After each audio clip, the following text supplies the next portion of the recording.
Hi viewers, welcome to our channel. ఈరోజు మనతో ఉన్నారు ప్రముఖ రాజకీయ సామాజిక ఆర్థిక విశ్లేషకులు సిఏ నాగార్జున రెడ్డి గారు. నమస్తే సార్. నీకేదో ఒకటో రెండో మూడో నాలుగో హాట్ టాపిక్స్ దొరుకుంటాయి. చెప్పు సార్. ఈరోజు అడగడం మీ బాధ్యత, జరిగినటువంటి సంభాషణ చెప్పడం మా బాధ్యత సార్. ప్రజలు ఏ విధంగా రిసీవ్ చేసుకుంటారనేది చూద్దాం సార్.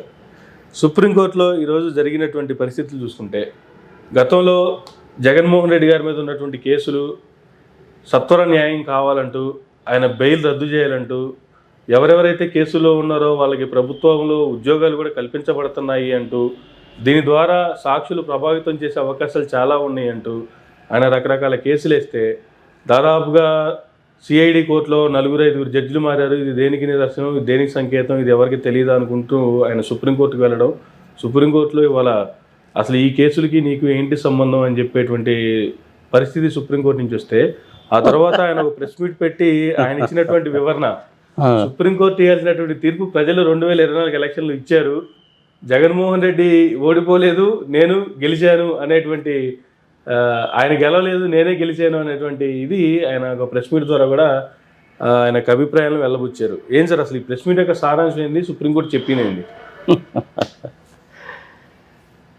సరే, దాని గురించి చెప్పుకోవాలంటే సార్, ఈయన ఇంతకుముందు సిబిఐ కేసులో ఉన్నమాట ఆయనకు తెలుసు. రాజశేఖర్ రెడ్డి గారు ఉన్నంత కాలం కూడాను రఘురామకృష్ణరాజు గారు, రాజశేఖర్ రెడ్డి గారు మంచి ఫ్రెండ్స్ వాళ్ళు. ప్రజలు కూడా వాస్తవాలు తెలియాలి కాబట్టి చెప్పుకుందామా మరి. సార్, నాకు అత్యంత ప్రియమైనటువంటి నాయకుడైనటువంటి వైఎస్ రాజశేఖర రెడ్డి గారి కొడుకు ముఖ్యమంత్రి అయ్యాడు అని బాగా సంతోషించినటువంటి వ్యక్తుల్లో రఘురామకృష్ణరాజు గారు కూడా ఒకడు. అతను ముఖ్యమంత్రిగా అయిన తర్వాత హైదరాబాద్ నుంచి స్పెషల్ ఫ్లైట్లో పెద్ద పూలమాల తీసుకొని మెడలో వేసి రావాలి అన్న ఉద్దేశంతో ఆయన విజయవాడ వెళ్ళాడు. ఆయనకు అక్కడ కొంచెం అవమానం జరిగినట్టే అనుకోవాలి. మధ్యలో వాడ మూలకమే జరిగిందిలే పాపం. అందులో జగన్మోహన్ రెడ్డి తప్పు లేదు, ఈయన తప్పు అంతకంటే లేదు పాపం. సరే, అదేదో గతంగా జరిగిపోయింది అది. అక్కడ మెయిన్గా ఏమొచ్చిందంటే ప్రజలకు కూడా తెలియాలి కాబట్టి అమర్ సార్, ఎగో ప్రాబ్లం వచ్చింది అక్కడ. అదొక్కటే ప్రాబ్లం. ఓకే. ఆర్థిక పరమైన విషయాలు కానీ, వ్యాపారపరమైన విషయాలు కానీ, ఇంకొకటి వాళ్ళిద్దరి మధ్య ఏమీ లేవు. ఓకే. ఇవన్నీ మీకట్ట తెలుసండి అని చెప్పి జనాలుగా నువ్వు అడుగుతావు, ప్రజలు అడుగుతారుగా. సార్, ఈ విషయం వచ్చిన తర్వాత నేను ఒకసారి ఢిల్లీలో ఆయన ఇంట్లో కలిస్తే వివరంగానే చెప్పాడు. రఘురామరాజు గారే చెప్పారు. అది ఏమీ లేదు, ఏగో ప్రాబ్లం తప్ప ఇంకేమీ లేదు, మించి అక్కడ ఏమీ లేదు. ఓకే. అంతకుముందు కరోనా టైంలో నేను ఒక 2-3 వీడియోలు చేశాను రఘురామకృష్ణ గారు చేసినటువంటి దాని మీద. రోజు టీవీ5 వాళ్ళు అక్కడ ఉండేవాళ్ళు, ఆయన ఇంట్లో ఉండేవాళ్ళు. జనరల్గా ఆయనకి ఢిల్లీలో ఇచ్చిన క్వార్టర్ కూడాను 2 సార్లు 3 సార్లు ఎంపీగా గెలిచిన వాళ్ళకి ఇస్తారు. కానీ ఆయనకు అందులో క్వార్టర్లో సంపాదించాడు. 3-4 కమిటీల్లో మెంబర్స్ కింద ఉంటారు వీళ్ళు. డిఫరెంట్ స్టాండింగ్ కమిటీస్ ఉంటాయి, 30-40 స్టాండింగ్ కమిటీస్ ఉంటాయి. ఈయన కూడాను 2 కమిటీస్లో 3 కమిటీస్లో స్టాండింగ్ కమిటీ మెంబర్గా ఉన్నారు. కరెక్ట్గా గుర్తులేదు నాకు, చెప్పాడు కానీ నాకు ఆయన. ఒక కమిటీకి చైర్మన్గా ఉంటారు నార్మల్గా. ఓకే. జగన్మోహన్ రెడ్డి గారు అప్రూవల్ తోటి అక్కడ లాబింగ్ చేసుకొని 2 కమిటీలకి చైర్మన్ ఆయన. ఓకే. ఆ రకంగా జగన్మోహన్ రెడ్డి ఆయన గౌరవించాడుగా. అంతేగా. మళ్ళీ ఒకసారి చెప్తున్నా, జగన్మోహన్ రెడ్డి ఆ విధంగా గౌరవించాడుగా. 100%. రాజశేఖర్ రెడ్డి గారు బిడ్డ అన్నటువంటి గౌరవం కూడా ఉందిగా. అవును. మరి వాళ్ళిద్దరి మధ్య తగాదు ఎక్కడొచ్చింది? ఆర్థిక పరమైన విషయాలు కాదు, భూపరమైన విషయాలు కాదు, పదవులు కాదు, ఇంకోటి కాదు, ఏది కాదు. ఓకే. కేవలం జస్ట్ ఎగోయిజం. ఆ ఎగోయిజం కూడా దేనికి వచ్చింది? నేను ఇంత ప్రేమగా వెళితే ఆయన ఏదో వచ్చాడు చూసి పంపించండి, ఎందుకో వచ్చాడు అంటున్నాడు ఆయన. అంటే రఘురామకృష్ణరాజు గారిని అవమానపరిచినట్టేనా కాదా? నిష్పక్షపాతం అనుకున్నామే మనం. అదంటే జరిగిన సంగతి ఆయనే చెప్పాడు నాకు. రఘురామకృష్ణరాజు గారు నేను ఢిల్లీలో కలిసినప్పుడు చెప్పాడు ఆయన. ఓకే. ఆ పొజిషన్లో ఉన్న వ్యక్తి ఎవరైనా కానీ అవమానంగానే భావిస్తారుగా. నిన్ను గౌరవించడానికి పెద్ద మాల తీసుకొని వచ్చాడు ఆయన. ఆ మాల కనపడలేదు మరి ఆయనకి. ఆయనే చెప్పాడు సో అది వాళ్ళిద్దరి మధ్య జరిగింది, అపార్థం చేసుకోవాల్సిన పని లేదు. అప్పటి నుంచి ఏంటంటే ఈయనకు ఎగోయిజం అనేది ఎక్కడ దాకా వచ్చింది అనేసి అంటే చివరికి కేసులు పెట్టేదాకా వచ్చింది. హైకోర్టులో కేసులు పెట్టాడు, సిబిఐలో కేసు పెట్టాడు, కొట్టేశారు. హైకోర్టులో కేసు పెట్టారు, కొట్టేశారు. సుప్రీంకోర్టుకి వెళ్ళారు, కొట్టేశారు. ఏమని అడిగారంటే ఆయన్ని, రఘురామకృష్ణరాజు గారిని, అసలు మీకన్ను దీనికి సంబంధం ఏంటి అని అడిగారు. మొట్టమొదటిసారి నేను సుప్రీంకోర్టుకి వెళ్ళినప్పుడు కేసు అడ్మిట్ చేసుకోవాలా, తర్వాత ఏదో ఓసీ నెంబర్ ఇచ్చి అడ్మిట్ చేసుకున్నారు. ఐ థింక్ ఇవాళ అనుకుంటాను వచ్చినట్టుంది, అది కొట్టేశారు. అది కేసు కొట్టేయడం అంటే అర్థం ఏంటంటే మీరు జగన్మోహన్ రెడ్డి కేసులు తొందరగా పరిష్కరించండి అంటున్నారు, ఆయనకి ఇచ్చిన బెయిల్ని రద్దు చేసేయండి అని కూడా అంటున్నారుగా. బెయిల్ రద్దు చేయాలి అని ఎవరు పిటిషన్ పెట్టాలి? సిబిఐ కోర్టులో ఉంది కాబట్టి సిబిఐ వాళ్ళు అడగాలి. వాళ్ళే అడగడం లేదు, మధ్యలో మీరెవరండి అడిగేది? అది సుప్రీంకోర్టు వాళ్ళు అడిగింది. అందుకని కేసు కొట్టేశారు. ఓకే, సరే. ఇంకా రఘురామకృష్ణరాజు గారి సంగతి మనకు తెలిసిందే కదా. మంచి ఫ్యామిలీ నేపథ్యం ఉన్నటువంటి వ్యక్తి, సంగతి సమాచారము. మనుషులు ఇంటికి వెళ్తే కూడాను చాలా చక్కగా రిసీవ్ చేసుకుంటాడు, చక్కగా మాట్లాడతాడు. సరే, బ్యాంకుల దగ్గర నుంచి లోన్లు తీసుకోవడము, డిలే చేయడము, ఎన్పిఎల్ కింద కన్వర్ట్ కావడం, ఇవన్నీ మామూలుగా. ఇంకా సుజనా చౌదరి చేసినా, విజయ్ మాల్యా చేసినా, వీళ్ళందరూ చేశారు. ఈయన కూడా అట్టండి ఏదో కాస్త కోస్తా చేశాడు. 800 కోట్లు ఏమో బ్యాంకులకి సంగతి సమాచారం అనేది ఉంది. So that is a different issue. ఇద్దరి మధ్య వచ్చింది ఏంటంటే ఎగో ప్రాబ్లం తప్ప ఇంకేం కాదు. ఐ థింక్ 62 సంవత్సరాలు 63 సంవత్సరాలు ఆయనకి. జగన్మోహన్ రెడ్డి వయసులో చిన్నాడు, ఆయనేమో ముఖ్యమంత్రి హోదాలో ఉన్నాడు, ఈయనేమో ఎంపీ హోదాలో ఉన్నాడు. వాళ్ళ నాన్నగారి మీద గౌరవంతో వచ్చాడు. సాధారణంగా ఆహ్వానించుంటూ పోయిండేదిగా, ఏమండి రఘురామకృష్ణరాజు గారు రండి సంగతి సమాచారం అని ఒక చిన్న మాటని ఒక 2 నిమిషాలు, ఎంత బిజీగా ఉన్నా సరే ఒక 2 నిమిషాలు స్పెండ్ కనుక చేస్తుంటే ఆ పొలమాలు వేసారు, ఒక ఫోటో దిగేది, సంతోషించేవాడు, వెళ్ళిపోయేవాడు. ఇంకంతటితో ఇష్యూ క్లోజ్. ఇది ఇంత దాకా వచ్చేది కాదే వారం. కానీ ఒకసారి ఏమవుతుందంటే అది ఏమని చెప్తారు సార్, మేము గోటుతో పోయేది గొడ్డలదాకా తెచ్చుకోవడం అంటారే, అట్లా అయిపోయింది ఇది. దాంతో ఆయన ఎగో దెబ్బతినేసరికి ఈ వ్యవహారం అంతా కూడా జరిగింది. కానీ అల్టిమేట్గా ప్రెస్ మీట్ పెడతాడని చెప్పి నేను అనుకున్నాను. నేను గ్యారంటీగా అదేవిధంగా ప్రెస్ మీటే పెట్టాడు ఆయన. ప్రెస్ మీట్ పెట్టి ఏమంటాడు, ప్రజా తీర్పు ఇచ్చినప్పుడే నేను గెలిచినట్టు లెక్క అంటాడు. సరే, ఇంక అంతకంటే ఏం చెప్తాడు పాపం, ఏదో ఒకటి చెప్పాలి కాబట్టి చెప్పాడు, పెద్ద సీరియస్గా పట్టించుకోవాల్సిన పని లేదు. జేడీ లక్ష్మీనారాయణ గారు అంతకుముందు వీళ్ళంతా కూడాను 1,00,000 కోట్లు 1,00,000 కోట్లు 1,00,000 కోట్లు అని అదే పరంగా ఊదర కొట్టేసేవాళ్ళు కదా అమర్. చూసి చూసి చూసి చూసి జేడీ లక్ష్మీనారాయణ గారు ఎప్పుడైతే 1,500 కోట్ల రూపాయలకి సరైనటువంటి ఎక్స్ప్లెనేషను, డాక్యుమెంట్స్ చూపించలేదు, అది మాత్రమే కేసులు అని చెప్పారు. టోటల్గా 31 కేసులు, 11 ఛార్జ్ షీట్స్.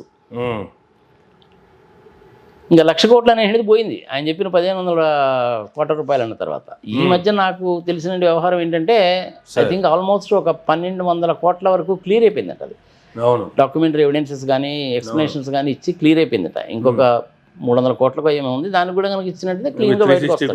360 crores ఉంది ఇంకా. అదే. సో సిబిఐలో 5 జడ్జీలు మారారు, అయినా కేసు తేలలేదు. సంగతి సమాచారం అంటే ఎట తేలుతాయి?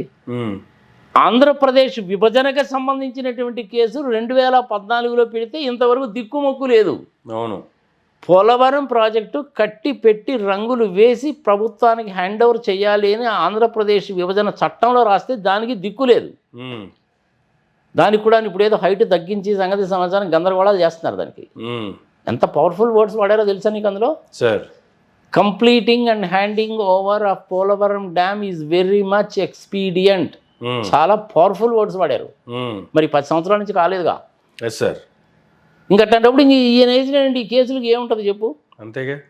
2 విషయాలు అబ్బా. అది ఈ కేసుతోటి మీకు సంబంధం లేదు, సిబిఐ కోర్టులో ఉంది, వాళ్ళు వాదోపవాదనలు వింటాము, మీరు ఇక్కడ దాకా రావాల్సిన అవసరం లేదు. ఇన్ఫ్లుయెన్స్ చేస్తారు కాబట్టి వేరే కోర్టుకు బదిలీ చేయండి అని చెప్పి మీరు అడుగుతున్నారు. అసలు మీరెవరు అసలు ఈ విషయాల గురించి అడగడానికి? సిబిఐ వాళ్ళు అడగాలి ఆ సంగతి. అడిగితే సిబిఐ వాళ్ళు అడిగి ఉండొచ్చు. సిబిఐ వాళ్ళకి దేశం అంతా ఒకటే, ఈ కోర్టు ఆ కోర్టు సంబంధం ఉండదు, అది స్పెషల్ కోర్ట్స్ కదా. వాళ్ళు అడగాలి కానీ మీరెవరండి అడగడానికి అన్నారు. Case close. సుప్రీంకోర్టులో ఏమవుతుందంటే ఒకసారి ఇట్లాంటి కేసులు అసలు నార్మల్గా అడ్మిట్ కూడా చేయరు. ఓకే, ఆ కేసు సారాంశం ఏందనేది చదువుతారు, ఇందులో మీ ప్రే ఏంటి చదువుతారు. ఫ్యాక్ట్స్ ఆఫ్ ద కేసు ఏంటి, డాక్యుమెంటరీ ఎవిడెన్సెస్ ఏంటి, అటాచ్మెంట్స్ ఏంటి, ఫైనల్గా మీరు కోర్టుని ఏమి అభ్యర్థిస్తున్నారో చదువుతారు అక్కడ ఉండే రిజిస్టర్స్ కానీ వాళ్ళు కానీ. ఓకే, ఇందులో ఏం పెద్ద పాయింట్ లేదా బాగుంటే అసలు కేసు అడ్మిట్ కూడా చేయరు. ఓకే, సరే ఇందేదో కేసు ఏదో అడ్మిట్ చేశారు, తేల్చి అవతల పడేశారు 4 రోజులు. దేనికోసం వెళ్ళాడు ఆయన అనేసి అంటే కేవలం ఎగో, ఓకే, అంతకుమించి ఏం లేదు. ఇంతకుముందు ఒకసారి ఇలాగే ఆయనే చెప్పాడు తెలుసా, ఏదో మన నెల్లూరు వాళ్ళకి ఒక సామెత చెప్తారు, ఇది ఆ తడి కంటే ఈ తడే మేలు అని ఒక సామెత నెల్లూరు ఏరియాలో. మన గోదావరి ఏరియాలోనూ గుంటూరు కృష్ణాలో ఉండదు, అది తెలంగాణలో వాళ్ళకి మత తెలియదు వాళ్ళకి. అట్లాంటిది అనమాట ఇది. ఇదేందిరా బాబు అని ఇప్పుడు ఆయన బయటపడి చెప్తున్నాడు, ఓరి ఆయన ఈ తెలుగుదేశం పార్టీలో ఉండేదానికంటే వైఎస్ఆర్సీపీలోనే బెటర్గా ఉందిరా బాబు అని. మనకి అక్కడే అర్థమైపోవాలి అతని సంగతి. లోపలేమో మనిషి ఆనందపడుతుంటాడు, సుప్రీంకోర్టు వాడు బాగానే చెప్పారులే, ఇదేదో బాగానే ఉందిలే, అందులో ఇప్పుడు ఆయన కూడా మనిషి ఓడిపోయి ఉన్నాడు కదా అని చెప్పి లోపల సంతోషపడతాడు. కానీ పట్టుకొని లాగాడు కదా ఇప్పటి వరకు, దాన్ని సమర్థించుకోవాలి కాబట్టి మీటింగ్ పెట్టి ఏదో ఒకటి చెప్పాలి కాబట్టి చెప్పాడు. ఇప్పుడు మన డొనాల్డ్ ట్రంప్ ఉన్నాడబ్బా, ఇప్పుడంటే అమెరికాకి ప్రెసిడెంట్ అయ్యాడు. His excellency the honourable president of United States of America. Last time ఓడిపోయారు ఆయన. ఓడిపోయినప్పుడు ఆయన ఏమన్నారు, నేను ఈ ఎలక్షన్స్ నమ్మడం లేదన్నాడు. నేను ప్రెసిడెంట్ని కాలేకపోయానేమో కానీ నేనే గెలిచినట్టు లెక్క. రఘురామకృష్ణరాజు గారు కూడా అంతే. ఇంతకంటే ప్రజలకు అనవసరం ఏమలే.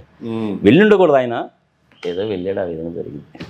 అది పెద్ద ఇష్యూ ఏం కాదు, ఇది ఎక్స్పెక్ట్ చేసింది. ఇది ఓకే, పెద్ద విశేషమైన ఇష్యూ కాదు. కానీ మనిషి మటుకు చక్కగానే మాట్లాడతాడు, మంచి మర్యాద, సంగతి సంవత్సరం, ఎవ్రీథింగ్ ఈజ్ ఆల్ రైట్. ఆ రోజు నేను ఇంటికి వెళ్ళినప్పుడు రాక మొట్టమొదటిసారి వచ్చారు సార్ మీరు నా దగ్గరికి. నేను మిమ్మల్ని ఏం పేరు పెట్టాడు అనుకున్నావు, నాకు యూరోపియన్ రెడ్డి పేరు పెట్టాడు. అది ఎక్కడ ఏబిఎన్ ఛానల్లో కూర్చొని, ఏమో ఏంద్ర బాబు నా మీద పడ్డాడు, ఏంద్ర బాబు నేనేం పాపం చేశానా అనుకున్నాను నేను. ఈయన ఈ పార్టీలో ఉండి ఆ విధంగా మాట్లాడడం అనేటువంటిది ఏం పద్ధతిగా లేదు. ఏదైనా ఇంటర్నల్గా ఉంటే తెలుసుకోవాలి, కానీ ఇట్లా మాట్లాడడం అనేది పద్ధతిగా లేదు, ఎవరు చేయరు అట్లా. ఇది ఏదో మనకు తెలియనండి వ్యవహారం ఏదో ఉంది అని చెప్పాను. ఆయన దానికి ఆయన యూరోపియన్ రెడ్డి ఆయన ఏదో అన్నాడు, అది ఇది అనేసి అన్నాడు అనమాట. మొత్తానికి మంచి పేరే పెట్టేళ్ళండి సార్ యూరోపియన్ రెడ్డి అని. నాకు ఏంది సార్ అట్ట చెప్పారు ఏందండి రఘురామకృష్ణరాజు గారు అని అడిగాను నేను. అదేదో జరిగిపోయిందిలేండి రెడ్డి గారు, ఏముంది సంగతి సమాచారం, మీరు నాకంటే 5 ఏళ్ళు వయసులో పెద్దోళ్ళు కదా, నాకు తెలియదు కదా ఆ సంగతి. అప్పుడు కరెక్ట్గా ఆయన బర్త్డే రోజు నేను ఇంటికి వెళ్ళింది. ఓకే, ఇవాళ నా బర్త్డే అండి అన్నాడు. అరే ముందేగానే చెప్పున్నట్టు కనీసం ఒక ఫ్లవర్ బొకే, ఒక ప్యాకెట్ స్వీట్స్ తీసుకెళ్ళిన వాళ్ళం కదా. రాత్రి 9:30 అయింది ఆయన ఇంట్లోనే. ఓకే, ఆయన మిస్సెస్ ఆయన కొడుకు 3 ఉన్నారు. మీరు భలేవాళ్ళేనండి, రాక వచ్చి మా ఇంటికి వచ్చి మీరు భోంచేయకుండా వెళ్తారా? నాకు అక్కడ హోటల్లో సంబడి ఈజ్ వెయిటింగ్. ఈయన ఇల్లేమో రాష్ట్రపతి భవన్ దగ్గర ఉంటుంది, నేను ఉంటుందేమో ఇంటర్నేషనల్ ఎయిర్పోర్ట్ దగ్గర. ఎన్ని అడదాకా పోవచ్చుగా, ఎలా వచ్చారు మీరు అన్నాడు. వచ్చాడు క్యాబ్లో వచ్చానండి, క్యాబ్ బుక్ చేసుకొని వెళ్తాను నేనండి. మా ఇంటికి వచ్చి భోజనం కూడా చేయకుండా మీరు క్యాబ్ బుక్ చేసుకొని పోతారా? ఆయన డ్రైవర్ని ఇచ్చి ఆయన కారు ఇచ్చి పంపించాడు. ఓకే, ఆయనకి నాకు మధ్య ఏం జరిగిందంటే ఒక చిన్న ఇష్యూవే. ఆయన గురించి నేను చెప్పేటప్పుడు ఏకవచనం సంబోధన చేశానంట, అంతే పాయింట్ అది. ఓకే, మీరు నన్ను ఏకవచనంతో సంబోధించారండి అన్నాడు.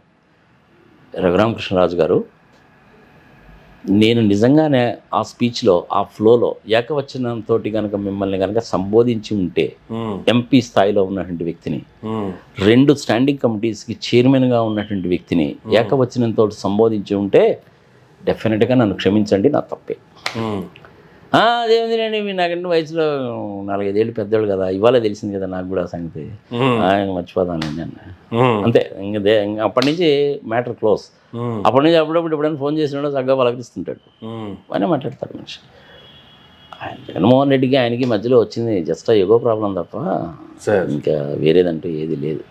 అది సార్ రైట్. ఇంకా రైట్ సార్ మరొక అంశానికి వస్తే, ఈరోజు పవన్ కళ్యాణ్ గారి లేఖ ఒకటి, జన సైనికుల కోసం ఆయన రాసినటువంటి లేఖ.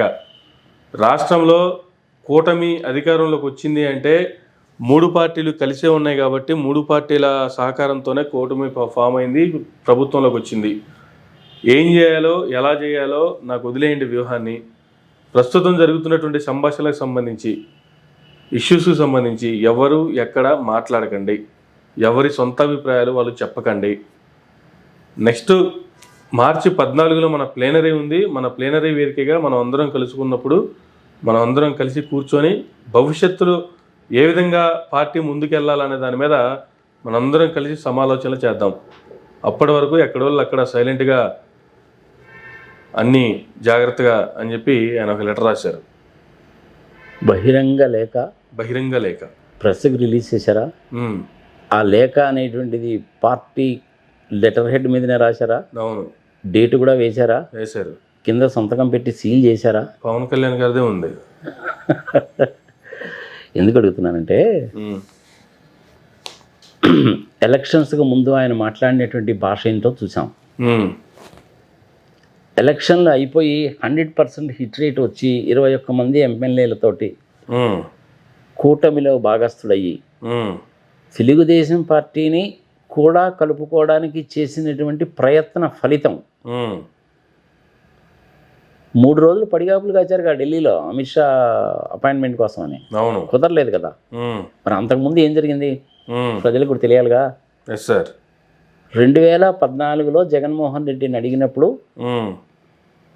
చిరునవ్వుతోటి వద్దులేండి నేను ఇండిపెండెంట్గా పోతాను అన్నాడు. 67 తెచ్చుకున్నాడు. 2019కి వచ్చేసరికి మళ్ళీ అడిగారు, మళ్ళీ అదే రకంగా సమాధానం చెప్పాడు, 151 తెచ్చుకున్నాడు.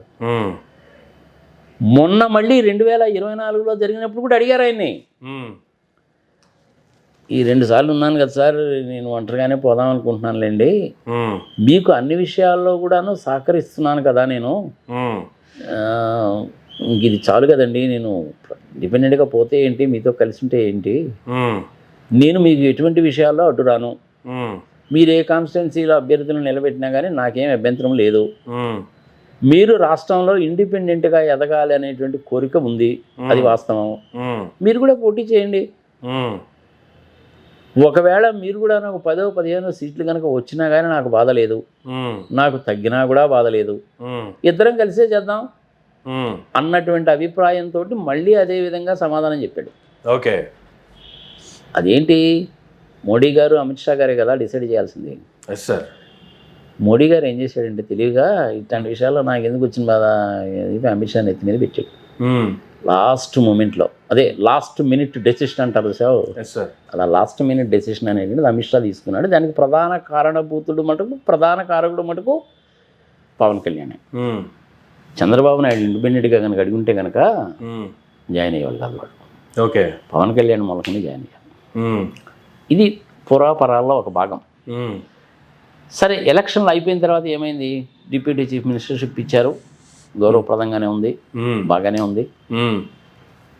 ఈ మధ్య ఈ 9 నెలల్లో జరిగినటువంటి కార్యక్రమాలు చూస్తే మరి కొన్ని విషయాలు చెప్పుకుందాం. అడ్మినిస్ట్రేషన్ ఎలా ఉంది, పవన్ కళ్యాణ్ అనుకున్నటువంటి విధంగా లేదు. అది లిక్కర్ కావచ్చు, శాండ్ కావచ్చు, ల్యాండ్ కావచ్చు, మాఫియాలు కావచ్చు, ఇంకొకటి శాంతి భద్రతలు సంతృప్తికరంగా లేవు, ఆయనకు కూడా సంతృప్తికరంగా లేదు. కేవలం ఆయన క్యాబినెట్ ర్యాంక్లో ఉన్నటువంటి మినిస్టర్ మీదనే, ఒకవేళ నేను కనుక హోమ్ మినిస్టర్ని అయితే అన్నాడుగా, first thing seize the ship, అది ఆయన మినిస్ట్రీ కాదు. సెకండ్ థింగ్, ఇక లడ్డు విషయంకి వచ్చేసరికి ఇది బాగాలేదు అని చెప్పి ఆయనే అన్నాడుగా. సనాతన ధర్మాన్ని భుజాన్ని వేసుకున్నాడుగా. మొన్న ఈ మధ్య 6 చనిపోయారుగా తిరుపతిలో. దానికి ఆయన అడిగింది ఏంటి, క్షమాపణ చెప్పండి అన్నాడు. అంతే, అంతకంటే ఏమనలేదు. ముందు ఆయన చెప్పాడు, తర్వాత చెప్పనన్నాడు. చంద్రబాబు నాయుడు వెళ్ళిన తర్వాత ఈయన వెళ్ళాడు. యాక్చువల్గా ఇలాంటి వాటిలో ఏమవుతుందంటే, మినిస్టర్స్ అందరూ మాట్లాడుకొని on behalf of the ministry Chandrababu Naidu గారిని పంపిస్తారు, ఇంకొక 2-3 మినిస్టర్లు తోడుంటారు, ఆ ప్రాంతానికి సంబంధించినటువంటి ఎమ్మెల్యే, ఎంపీ సంగతి సమాచారం ఉంటారు. కానీ ఇద్దరు ఇండిపెండెంట్గా వెళ్ళారు, చూసావా. అవును, ఆ పని ఎందుకు చేశాడంటే పవన్ కళ్యాణ్ తత్వం బాధపడింది మనిషికి.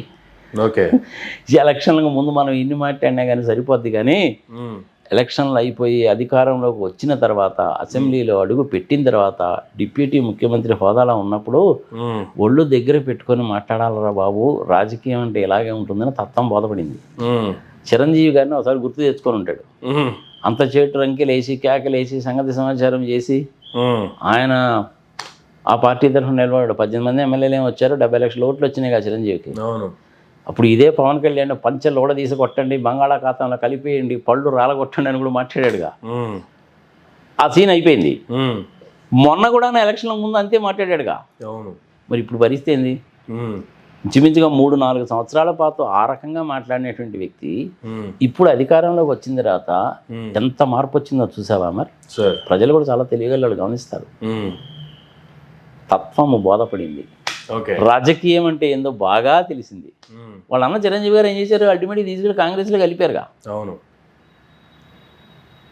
కానీ ఏంటంటే అసలు సిసలైనటువంటి రాజకీయ నాయకుడుగా, ఒక లాంగ్ టర్మ్లో ఉండే రాజకీయ నాయకుడుగా చిన్నగా స్టెప్ బై స్టెప్ రూపుదిద్దుకుంటున్నాడు ఇప్పుడు. ఇది మంచి పరిణామమే. ఆయనకి మంచి పరిణామమే, జన సైనికులకి మంచి పరిణామమే, రాష్ట్ర ప్రజలకు కూడా మంచి పరిణామమే. ఇంతకుముందు మనం కూడా ఆయన మీద చాలా వీడియోలు చేశాంగా. ఇదేంద్ర బాబు భాష దిక్కుమాల భాష, తొట్లా సంగతి మాట్లాడతాడు, ఏదో బైపీసీ తోటి, ఎంపీసీ తోటి, సిఈసీ తోటి, హెచ్ఈసీ తోటి, ఇంకా వాటితోటి వీటితోటి ఇంటర్మీడియట్ చేశానంటాడు, 1,00,000 పుస్తకాలు అంటాడు, సిగవేర అంటాడు. ఇదేంటి సంగతి సమాచారం? మా నాన్నగారు ఏమో దేవుడి దీపాన్ని సొట్టెలిగించుకుంటానంటాడు, నరాలు లాగుతానంటాడు, పీక మీద కాలేసి తొక్కుతానంటాడు, కాళ్ళు చేతులు ఇరుస్తానంటాడు, పాతాళాన్ని తొక్కేస్తానంటాడు. ఇదేం పద్ధతి రా బాబు? ఈయనేమో రాజకీయ నాయకుడు, ఈయనేమో నాయకుడు రాని మనం కూడా వీడియోలు చేశాంగా. సార్ మరి ఇప్పుడు పరిస్థితి ఏంటి? తత్వము బోధపడింది, వాస్తవాలు తెలుస్తున్నాయి. అప్పుడేమో ఆకాశంలో మేడలు కట్టుకున్నాడు, ఇప్పుడేమో వాస్తవాలు తెలిసిన తర్వాత భూమి మీద కాలు పెట్టి ఆలోచిస్తున్నాడు అన్నమాట. మనిషిలో మార్పు వచ్చింది. ఇది మంచి పరిణామం. ఆయనకి మంచిది, జన సైనికులకి మంచిది, రాష్ట్ర ప్రజలకి మంచిది, రాష్ట్రానికి మంచిది, అడ్మినిస్ట్రేషన్కి మంచిది. అడిగేవాడు ఉండాలబ్బా. ఇప్పుడు అడగడం మొదలుపెట్టాడు ఆయన. ఏమాత్రమూ తప్పు లేదు. ఆయన ఈ విధంగానే కంటిన్యూ చేయాలి. ఆయన మారటంలో తప్పు లేదు, ఆయనలో మార్పు రావడం తప్పు లేదు. అది రాష్ట్ర ప్రజలందరూ కూడా మంచిదే, బాగానే ఉంది. కానీ ఎవరూ మాట్లాడకండి అని కార్యకర్తలు నోరు మూపించడం అనేది ఇది మార్పుకి కారణమా, ఆయనలో వచ్చిన మార్పు కారణమా, లేదంటే ఈ కోణం ఎట్లా చూడాలి సార్? రాజకీయ నాయకుడి లక్షణం అది. నిలుపుగా నిదానంగా 4 కాలాల పాటు ఉండాలి అనుకునే రాజకీయ నాయకుడు ఎప్పుడు కూడాను తెలుసో తెలియకో కార్యకర్తలు ఏదైనా కనుక మాట్లాడితే పిల్లోళ్ళ తెలియక ఏదైనా మాట్లాడాడు, నేను సారీ అని చెప్పి చెప్తారు. అలాంటి పరిస్థితులు కూడా తెచ్చుకోకుండా ముందే చెప్పేశాడు. ఓకే, మంచిదే కదా. రాజకీయ పరిణత అనేటువంటిది గ్రాడ్యువల్గా వస్తూ ఉంది. ఈ రాజకీయ పరిణత అనేటువంటిది ఆయనకి ఈ 5-6 నెలల్లోనే వచ్చేసింది. ఓకే, ఆహ్వానించదగ్గ విషయమే. పవన్ కళ్యాణ్ గారు ఇలాగే కంటిన్యూ కావాలని నేను కోరుకుంటాను. మరి ముందు ముందు ఏం జరుగుతుంది? మన ఫైన్ మార్నింగ్ పార్టీని తీసుకెళ్లి బీజేపీలో కలిపినా నువ్వు ఆశ్చర్యపడాల్సిన పని లేదు. సెంట్రల్ గవర్నమెంట్ మాట్లాడడానికి వీల్లేదు. సెంట్రల్ గవర్నమెంట్ లేదా నాకు మంచి పదవి ఇచ్చినా నువ్వు ఆశ్చర్యపడాల్సిన పని లేదు. బీజేపీ వాళ్ళ ప్రధాన ఉద్దేశం ఏంటంటే ఆంధ్రప్రదేశ్లో 3 ప్రాంతీయ పార్టీలు కదా, టీడీపీ, వైఎస్ఆర్సీపీ, జనసేన. ప్రాంతీయ పార్టీలని మధ్య చిచ్చు పెట్టి, ప్రాంతీయ పార్టీలని చీల్చి వాళ్ళ వైపు తిప్పుకొని ఓవర్ ఏ పీరియడ్ ఆఫ్ టైంలో బీజేపీ అనేటువంటిది ప్రభుత్వాన్ని చేజిక్కించుకోవాలి, ఎంపీ సీట్లు కూడా మన చేతిలోనే ఉండాలనేటువంటిది బీజేపీ వాళ్ళు లాంగ్ టర్మ్ స్ట్రాటజీ వాళ్ళది. వాళ్ళు వేరే వాళ్ళకి తొందరపడరు. ఓకే, అస్సాంలో చూసావుగా నువ్వు, నిన్నగాక మనం మహారాష్ట్రలో చూసావుగా, అంతకుముందు తమిళనాడులో కూడా చూసావుగా. వాళ్ళు దేనికి తొందరపడరు, నిలుపుగా నిదానంగా ఉంటారు. అవసరమైతే సిబిఐని ఉపయోగిస్తారు, ఈవీఎం మిషన్లు ఉపయోగిస్తారు, కోర్టులను ఇన్ఫ్లుయెన్స్ చేస్తారు, జడ్జిలను కావాల్సిన వాళ్ళని పెట్టుకుంటారు. రిటైర్ అయిపోయిన తర్వాత వాళ్ళకి ఎంపీ, లోక్సభ, రాజ్యసభలో స్థానాలు ఇస్తారు, మంచి పొజిషన్స్ ఇస్తారు. ఎలక్ట్రల్ బాండ్ల మూలంగా డబ్బులు కూడా బాగానే వచ్చినాయి. సరే, సుప్రీంకోర్టు వాళ్ళు చెప్పారు డబ్బులు రిటర్న్ చేయండి అని, చేశారా లేదో నీకు నాకు తెలియదు. మొన్న ఢిల్లీ వెళ్ళినప్పుడు వాళ్ళ బిల్డింగ్ కూడా చూశాను, చాలా బ్యూటిఫుల్గా కట్టారు బిల్డింగ్. అది చిత్రం ఏంటో తెలిసిన, సేమ్ రోడ్లో కాంగ్రెస్ వాళ్ళది కూడా. ఓకే, అదే రోడ్లో ఆర్ఎస్ఎస్ వాళ్ళది కూడా, 9 ఫ్లోర్ బిల్డింగ్. మన ఈ మధ్య ఇప్పుడు ఓపెనింగ్ పెడుతున్నారట ఈ మధ్య ఇప్పుడు. ఓకే, సో అందరు కూడా ఆ రోడ్లోనే ఉన్నారు. మంచి బిల్డింగ్ కూడా కట్టారు. ఫస్ట్ టైం నేను బీజేపీ వాళ్ళ బిల్డింగ్ వెళ్ళినప్పుడు అది మన మామూలు మినిస్టర్స్ క్వార్టర్ లాంటిదే ఇది. ఇప్పుడు మంచి బిల్డింగ్ కట్టారు. అమిత్ షా గారికి, మోడీ గారికి, వీళ్ళందరికీ సపరేట్గా రూమ్స్, సంగతి సమాచారం ఉంది, బాగా కట్టారు. పార్కింగ్ అది ఇది సంగతి సమాచారం, conference halls STV canteen, security and all. It's a good road, బాగుంది, బాగా కట్టారు బిల్డింగ్ అది. కానీ వాళ్ళ లాంగ్ టర్మ్ స్ట్రాటజీ అనేటువంటిది ఆ విధంగా ఉంటుంది. అందుకే చెప్తున్నాను నేను, ఓవర్ ఏ పీరియడ్ ఆఫ్ టైంలో ఏమవుతుందంటే చిన్నగా దువ్వడం మొదలు పెట్టారనమాట. ఎవరిని? పవన్ కళ్యాణ్ని. ఎందుకులేయా, ఆలోచించుకో, నువ్వే చెయ్యి అని చిన్నగా దూతారు, తొందరపడరు. బీజేపీలో మెర్జ్ చేసుకుంటారు. 21 సీట్లు వచ్చినట్టేగా. ఈయనకు ఆల్రెడీ 11 ఉన్నాయిగా. 21 + 11 అంటే 32 అయిపోలా. తర్వాత ఏం చేస్తారంటే, నువ్వు ఇంకొక 10 మందిని తీసుకురా అంటారు. ఇటు జగన్మోహన్ రెడ్డి కూడా ఏంటంటే, నువ్వు కొంచెం చెప్పా, తెలుగుదేశంలో ఉండేవాడిని, నీ పార్టీ నుంచి పోయిన వాళ్ళకి 4 లాక్కరా, బీజేపీలో జాయిన్ చేయించు అంటారు. అట్ట చేసి ఇటు చేసి చివరికి ఏం చేస్తారంటే, ఈసారి ఎలక్షన్లు వచ్చే లోపల భూస్థాపితం చేస్తారు. అయితే ఇప్పుడు నువ్వు అడగచ్చు, టీడీపీ భూస్థాపితం అవుతుందా, వైఎస్ఆర్సీపీ భూస్థాపితం అవుతుందా అంటే, మరి ఢిల్లీలో కూర్చున్న వాళ్ళ పెద్దల అది ఏ విధంగా ఉందో తెలియదు. టీడీపీ పార్టీని మటుకు అమిత్ షా కానీ మోడీ కానీ 100% మనస్ఫూర్తిగా నమ్మరయ్యా. అలాంటప్పుడు నువ్వు ఎవరిని భూస్థాపితం చేస్తారనుకోవాలా? టీడీపీని భూస్థాపితం చేస్తారని అనుకోవాలా? మరి వైఎస్ఆర్సీపీకి 11గా ఉంది. ఈ వైఎస్ఆర్సీపీలో జగన్మోహన్ రెడ్డి మొండిఘటంగా 3 సార్లు అడిగితే 3 సార్లు ఒకే సమాధానం చెప్పాడుగా. ఇంకా రారన్న సంగతి తేలిపోయింది వాళ్ళకి.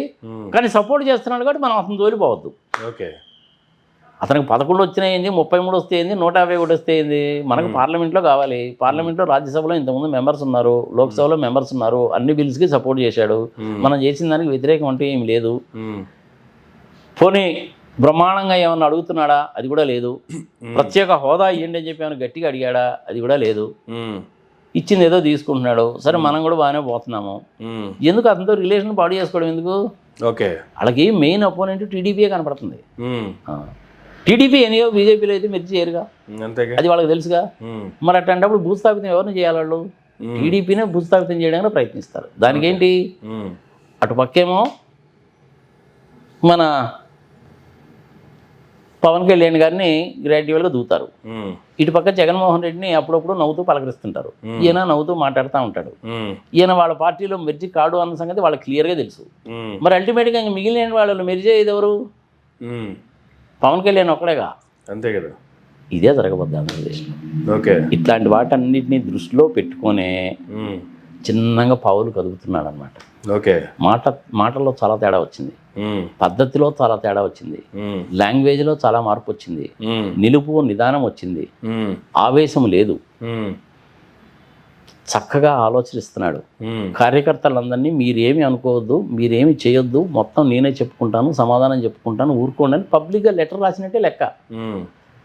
రేపు ప్లీనరీలో ఉంది కదా, మనందరం కలిసి మాట్లాడుకొని చేద్దాం అన్నాడు. డెమోక్రాటిక్ సెటప్స్లో ఎప్పుడు కూడాను అందరూ కూర్చొని మాట్లాడుకుంటే కుదిరితే కానీ నీ దారి నువ్వు పో, నా దారి నువ్వు పో అనేసి అంటే విచ్ఛిన్నం అయిపోద్ది. బీజేపీ వాళ్ళకి కావాల్సింది ఏంటంటే అదే. వాళ్ళ కోరిక నెరవేరుతుందిగా. బీజేపీ వాళ్ళు ఏంటంటే లాంగ్ టర్మ్లో ఆలోచిస్తూ ఉంటారు, తొందరపడరు.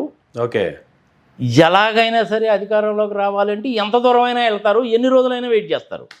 ఎంత దూరం అంటే ఏంటి, పార్టీలో నాయకులను లాగి వెనకాడరు, చిచ్చు పెడతారు.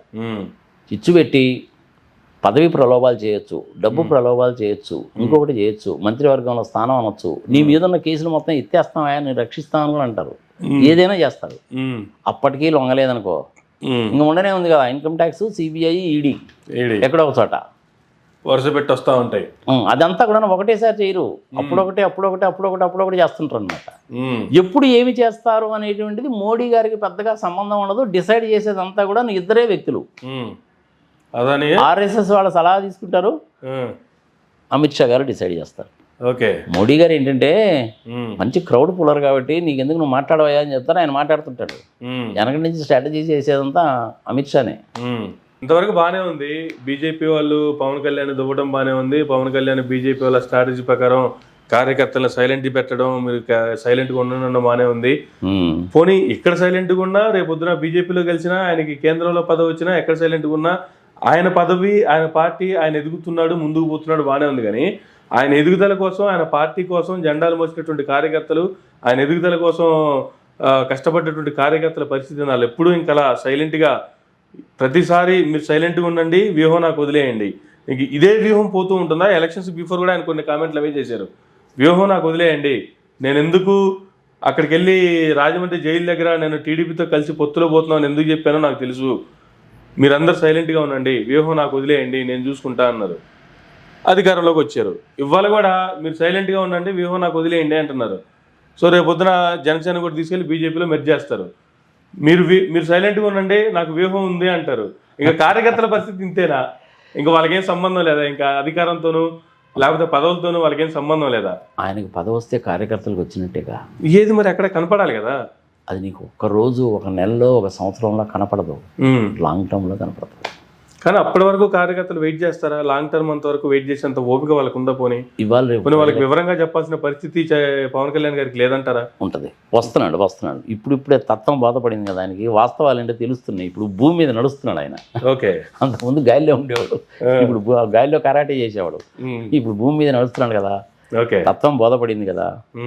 అసలు సిసలైన రాజకీయం ఎలా ఉంటుందో తెలుసుకున్నాడు కదా. కార్యకర్తల్ని ఎలా దారికి తెచ్చుకోవాలి, ఎలా మాట్లాడాలనేది కూడా తెలుస్తుంది. ఓకే. ఏంటి చిన్న చిన్న పనులు ఏ ఉంటాయా? మా ఊర్లో 10 లక్షల రూపాయలు రోడ్డు అండి, సంగతి సంవత్సరం పవన్ కళ్యాణ్ గారు అంటే ఇప్పిస్తుంటాడు. మరి అంటే చిన్న చిన్నవి ఉంటాయి కదా. మాకు కూడా ఒక 4 మందు షాపులకు పర్మిషన్ అండి అంటే తీసుకోండి. ఇదిగో లారీ ఉందండి నాది, ఏదో ట్రాక్టర్ ఉందండి, ఇసుక తోలుకుంటాను నేను, సరే కానీ అది సంగతి అంటే జరుగుతుంటాయి. కానీ కార్యకర్తలు ఎక్కడికి వెళ్ళినా కూడా టీడీపీ వాళ్ళు ఎంటబడి కొడుతున్నారంటే కదా, దాన్ని కూడా సైలెంట్ కొనమన్నాడు. వీళ్ళేమో పనులు చేసుకుందాం అనుకుంటుంటే వాళ్ళు ఒప్పుకోవట్లేదు. ఆయన ప్రెస్ మీట్లోనేమో లెటర్ రిలీజ్ చేయడం, మీరు సైలెంట్గా ఉండండి అన్నాడు. కానీ ఇలాంటి వాటిల్లో సైలెంట్గా ఉండండి అని, అంతేగాని రీసెంట్ గా వాళ్ళు కొడితే మీరు కొట్టించుకోండి అని కాదు అర్థం. రీసెంట్ గా సంక్రాంతి ఫెస్టివల్ అయింది. ఈయన చింతమనేని ప్రభాకర్ గారి కాన్స్టిట్యున్సీలో మహిళలు వచ్చి గొడవ పెడుతుంటే వీళ్ళు వైసీపీ వాళ్ళు అనుకునో వేరే మహిళలు అనుకునో వీళ్ళు కొట్టడానికి వచ్చారంట. కొడుతున్నారు కూడా. కొడుతున్నప్పుడు రే బాబు మేము కూడా కూటమిలో వ్యక్తులమే, మాది జనసేన పార్టీ అని చెప్పి వాళ్ళ ఐడి కార్డో లేకపోతే వాళ్ళ మెంబర్షిప్ కార్డో ఏదో చూపిస్తే ఇప్పుడు ఇంకా ఎక్కువ కొట్టారంట. ఇది కొంతకాలం జరుగుతుంది. ఎలక్షన్ రిజల్ట్స్ డిక్లేర్ అవుతున్నాయి, 12 గంటలకల్లా వ్యవహారం తెలిసిపోతే 4 గంటల నుంచి దాడులు మొదలు పెట్టారా లేదా? Same day. అవును. ఇప్పుడు ఇంచుమించుగా 7-8 నెలలు అయిపోయిందిగా, బాగా తగ్గిపోయిందిగా. అప్పుడప్పుడు ఇట్లాంటివి జరుగుతుంటాయి అంతే. దానికి ఇప్పుడు ఈయనకి వాస్తవం బోధపడింది కాబట్టి దాని మూలంగా ఎవడన్నా కనుక నష్టపోయి ఉంటే 5 రూపాయలు 10 రూపాయలు కూడా ఇస్తాడు ఆయన. ఓకే. అది ఇంతకుముందు కూడా మనం 2-3 సందర్భాలు చూసాం కాబట్టి ఏదో ఇప్పడం లాంటి దాంట్లో ఏదో 1-2 చోట్ల ఫెయిల్ అయ్యి ఉండొచ్చేమో కానీ ఇస్తాడు. మనిషి అవసరమైతే కనుక ఆదుకుంటాడు కూడా. కానీ ఆదుకోవాలంటే ఆయనకు సంపాదన కావాలిగా. అది సినిమాలో యాక్ట్ చేయక తప్పదు కదా. పాపం ఆయన అన్నాడు ఆ లాజికల్ పాయింట్ కరెక్టే. సినిమాలో యాక్ట్ చేస్తాను కదా నాకు డబ్బులు వస్తాయని, వచ్చిన డబ్బులు పెట్టాడు, ఆస్తులకి రెడీ చేసుకున్నాడు, ఆస్తుల మీద ఇన్కమ్ వస్తుంటుంది. మినిస్టర్లకి వీళ్ళకి జీతాలు ఎంత వస్తాయా నాకు అర్థం కాదు. ఇప్పుడు మైక్రోసాఫ్ట్ అధినేత ఉన్నాడు, బిల్ గేట్స్ కాదు, సత్యనాదెన్లా. ఎంతో తెలుసా నీకు జీతము కమిషను మొత్తం సంవత్సరం కలిపి సంవత్సరానికి 600 కోట్లు వస్తాయి. 600 కోట్లు. మరి కోర్స్ వాళ్ళు డొనేషన్స్ కూడా అలాగే ఇస్తారనుకో. ఇంకా నువ్వు మళ్ళీ అనానమస్ దగ్గరికి, ఇంకోటి దగ్గరికి, జియోర్జ్ సోరోస్ దగ్గరికి వెళ్ళబాకు నువ్వు. మన తెలుగుడు కాబట్టి బాగా తెలిసిన వాడు కాబట్టి చెప్తున్నాను నేను. సో ఆ లాజికల్ ఆయన మాట కూడా కరెక్టే. వాస్తవాలు బోధపడుతున్నాయి. ఇంతకుముందు లాంగ్వేజ్ లేదు. కార్యకర్తలందరినీ కూడా జాగ్రత్తగానే చూసుకుంటాడు. అవసరమైతే 10 రూపాయలు ఇస్తాడు. అన్నీ జాగ్రత్తగానే చేసుకుంటాడు. తత్వం బోధపడింది, వాస్తవాలు తెలిసినాయి కాబట్టి. వాళ్ళ అన్నం చూశాడుగా. అది అందుకని ఒక చిన్న గుణపాఠం అనేది నేర్చుకున్నాడు. ఓకే. ఈ రెండింటికి మధ్యలో మరి లోకేష్ బాబు గారి డిప్యూటీ చీఫ్ మినిస్టరు ఈ టాపిక్ కూడా వచ్చిందిగా.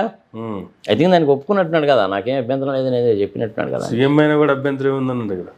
అది మొట్టమొదట్లో అన్నాడులే. ఇంకో 15 సంవత్సరాలు అయినా కానీ నా చంద్రబాబు నాయుడు గారి సీఎంగా ఉన్నా కానీ నాకు అభ్యంతరం లేదని. కానీ లోయర్ లెవెల్లో ఉండే కార్యకర్తలు అంత తొందరగా ఒప్పుకోరు. మినిస్టర్లు వాళ్ళు ఏందండి అంతసేపు మనం వాళ్ళ పలకీలు మోయడం తప్ప లేదా సంగతి సమాచారం అంటే మీరు ఉండండి అంటాడు. ఆయనకి ఇప్పుడు 75 వచ్చినాయి. లోకేష్ పప్పన్న సంగతి ఊళ్ళో వాళ్ళందరికీ తెలుసు, గూగుల్ సెర్చ్లు కొట్టినా వస్తుంది. ఎందుకు మీరు అట్లా ఉండండి, 29 వరకు ఉండండి. అసలు ఇది మెయిన్ మనకు వచ్చేస్తుంది కదా. అసలు జమిలీ ఎలక్షన్లు వచ్చేస్తున్నాయిగా. జమిలీ ఎలక్షన్లో సీట్లు పెరుగుతాయిగా. ఇప్పుడు 175 ఉన్నాయి, రేపు 225 అవుతాయి. అది చాలా మందికి వస్తాయి. ఇప్పుడు ఆ కారణం కూడా చెప్తుంటారు అనమాట. అది కానీ ఇటన్నీ ఏదో చిన్నగా చెప్పుకొని సంపాదించుకుంటూ వస్తున్నాడు, పద్ధతిగానే నడుస్తున్నాడు. కానీ ఉన్నట్టుండి ఎప్పుడు ఏం పేల్తాడో తెలియదు. అది వచ్చింది. కానీ ఆ వాతావరణం కూడా ఏం కనపడలేదులే.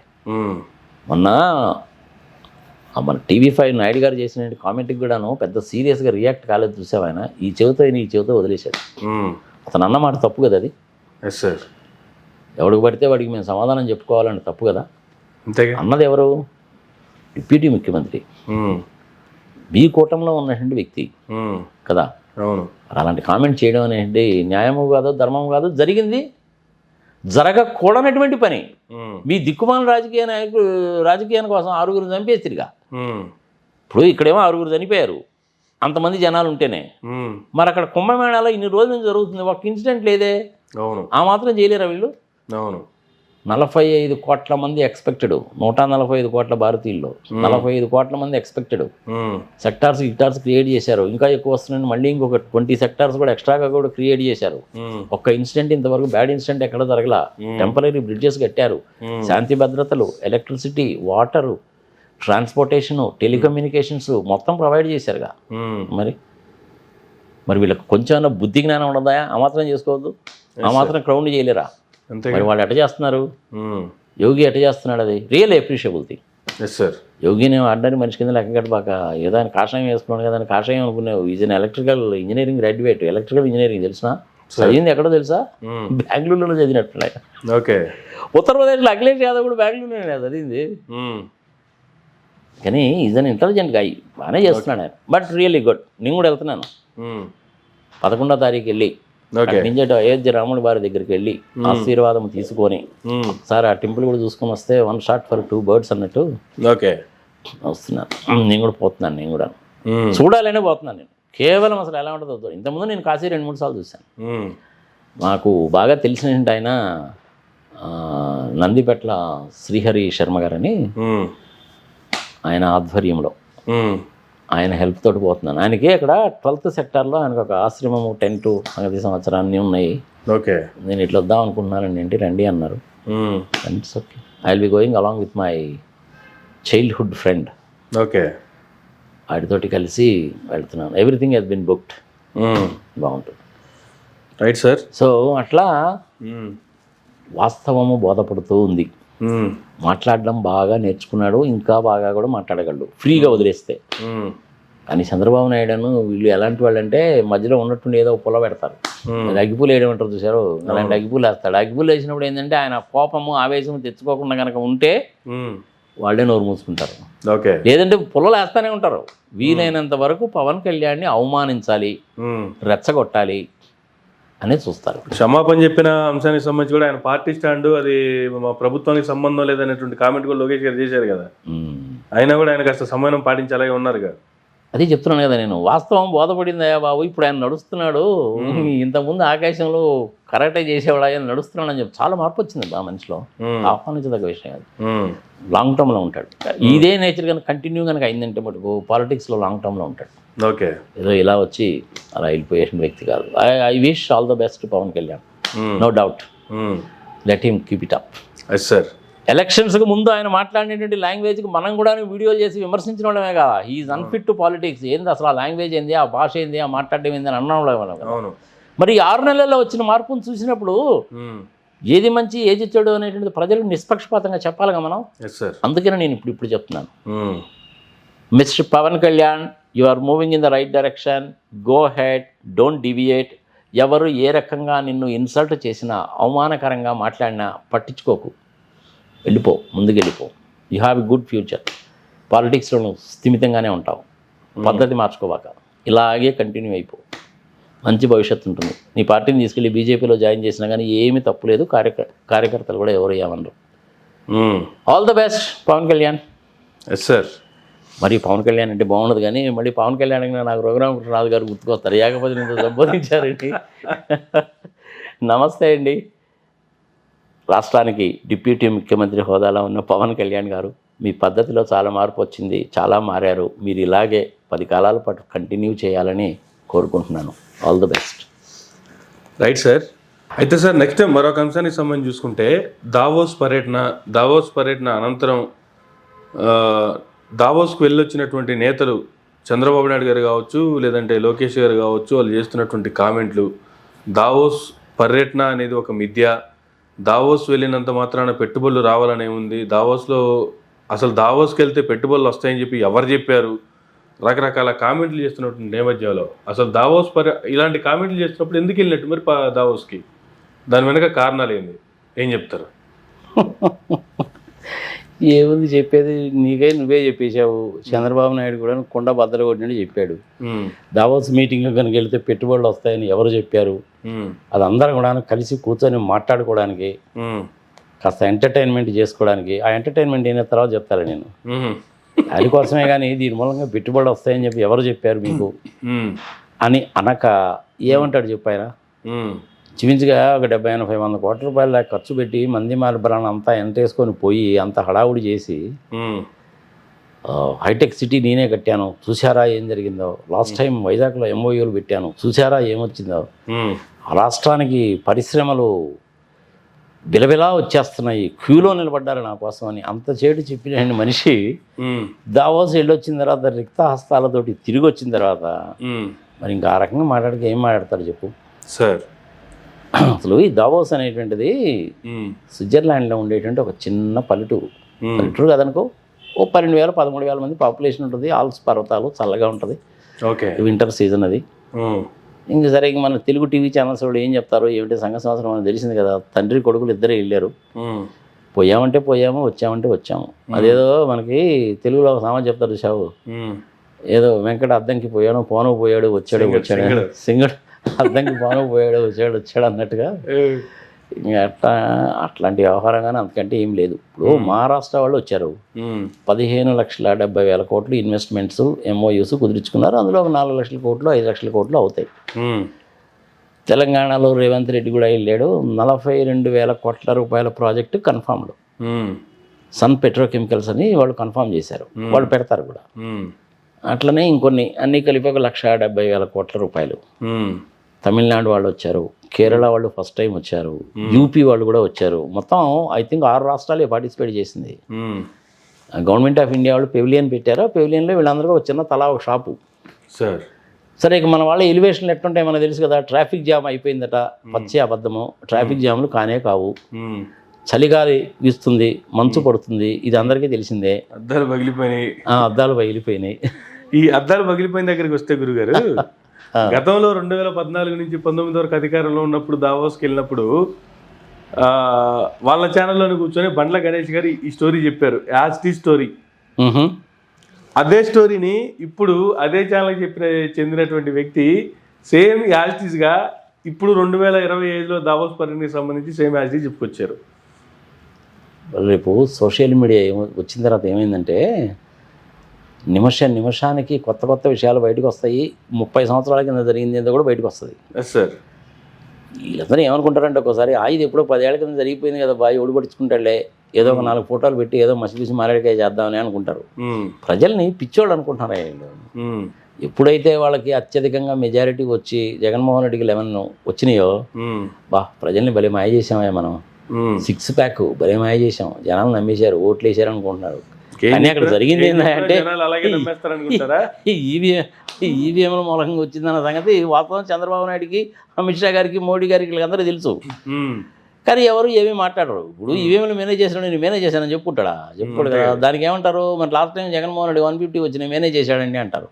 ఆయన ఇప్పుడు అధికారంలో లేడు, అధికారంలో లేనివాడు ఎట మెయింటైన్ చేస్తాడు చేయడు. మరి ఇప్పుడు చంద్రబాబు నాయుడు కూడా అధికారంలో లేదు, కానీ ఎట కుదిరింది? అక్కడ మోడీ అమిత్ షా ఉన్నారు కాబట్టి కుదిరింది. ఇలా ఎట్లా కుదురుతుంది? కుదరదు కదా. ఎక్కడో ఒక దగ్గర అధికారంలో ఉంటేనే అట్లాంటివన్నీ కుదురుతాయి. ఇక ఆయన ఉన్నాడంటే మన రిటైర్ అయిపోయాడు, పోతా ఢిల్లీ ఎలక్షన్స్ రేపు February 5th డేట్స్ అనౌన్స్ చేశాడు. చేసిన పాపాలన్నీ కడిగేసుకోవడానికి హిమాలయాలు వెళ్తున్నానని కూడా చెప్పాడు కదా ఆయన. విన్నాం కదా, మన దాని మీద కూడా వీడియో చేశాం. దావోస్లో ఎవ్రీ ఇయర్ కూడా జరుగుతుంది.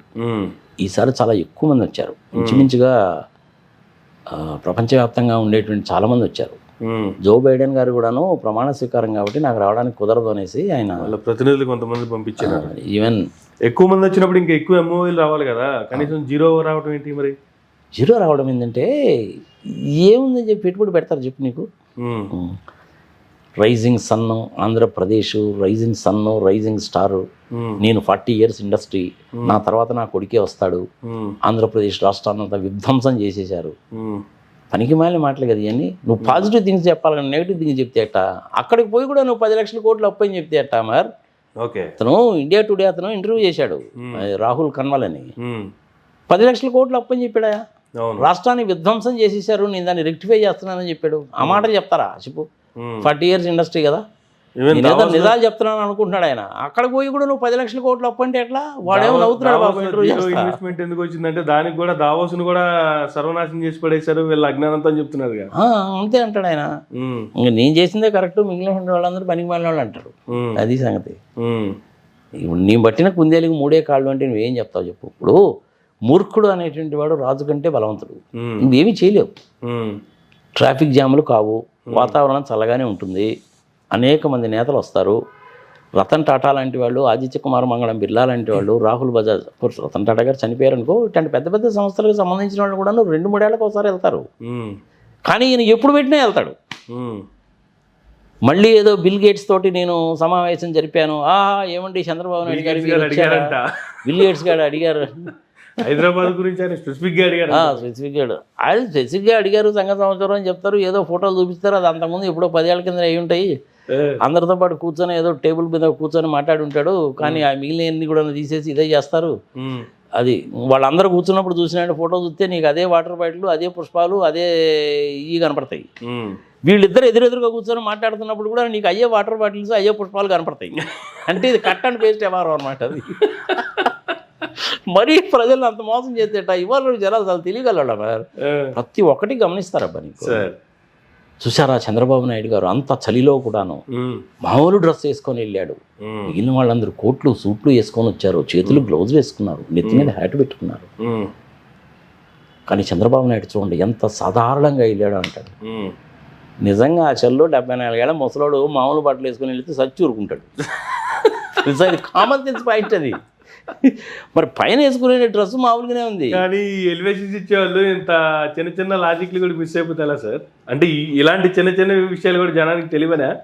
మనము 4 టీవీ ఛానల్స్లో 4 న్యూస్ పేపర్స్లో అదే పని చెప్పామనుకో, జనాలు నమ్మేస్తారని చెప్పి వాళ్ళ ఉద్దేశం.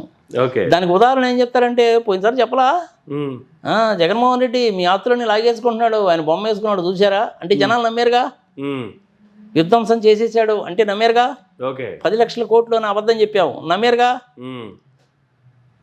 ఆడవాళ్ళకి ఇంత వయసు దాటినటువంటి వాళ్ళకి కూడాను, 18 సంవత్సరాలు దాటినటువంటి వాళ్ళకి కూడాను 1500 నెలకి ఇస్తాను అంటే నమ్మేరుగా. Free bus నమ్మేరుగా. రైతులకు 20,000 ఇస్తానన్నాను, నమ్మేరుగా. ఇవన్నీ నమ్మినప్పుడు ఎక్కడో దావాసులో జరిగింది చెప్తే నమ్మరా? నమ్ముతారులే అనుకుంటారు. కానీ అక్కడికి వచ్చిన వాళ్ళు ఏంటంటే కింద నుంచి పైదాకా చూస్తారబ్బా. నేను కూడాను సిఐఐ మీటింగ్స్ కానీ నాస్కామ్ వాళ్ళ మీటింగ్స్ కానీ అటెండ్ అయ్యాను కదా.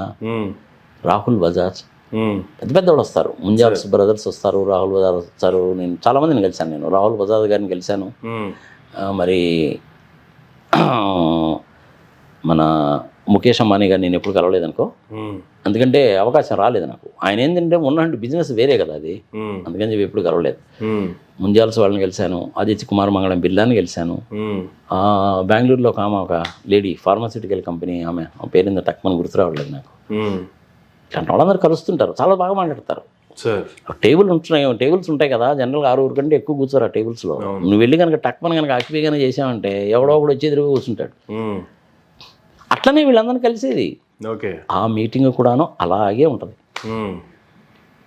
నువ్వు హాల్లోకి ఏ విధంగా ఎంటర్ అవుతున్నావు, నువ్వు వేసుకున్న షూస్ ఏంటి, నువ్వు వేసుకున్న బట్టలు ఏంటి, నువ్వు వేసుకున్నటువంటి కోట్ ఏంటి, నీ చేతికి ఏం పెట్టుకున్నావు, గ్లౌజులు వేసుకొని వచ్చావా, నువ్వు ఏ రకమైన కళ్ళజోడు పెట్టుకున్నావు, జేబులో ఏ రకమైన పెన్ను పెట్టుకున్నావు, నువ్వు క్యారీ చేస్తున్న డైరీ ఏంటి, నీ ప్రోగ్రామ్ షెడ్యూల్ ఏంటి, మొత్తం కూడా చూస్తారు. ఎవరితోటైతే మాట్లాడాలనుకున్నారో వాడు పుట్టు పూర్వతరాలు మొత్తం చూస్తారు.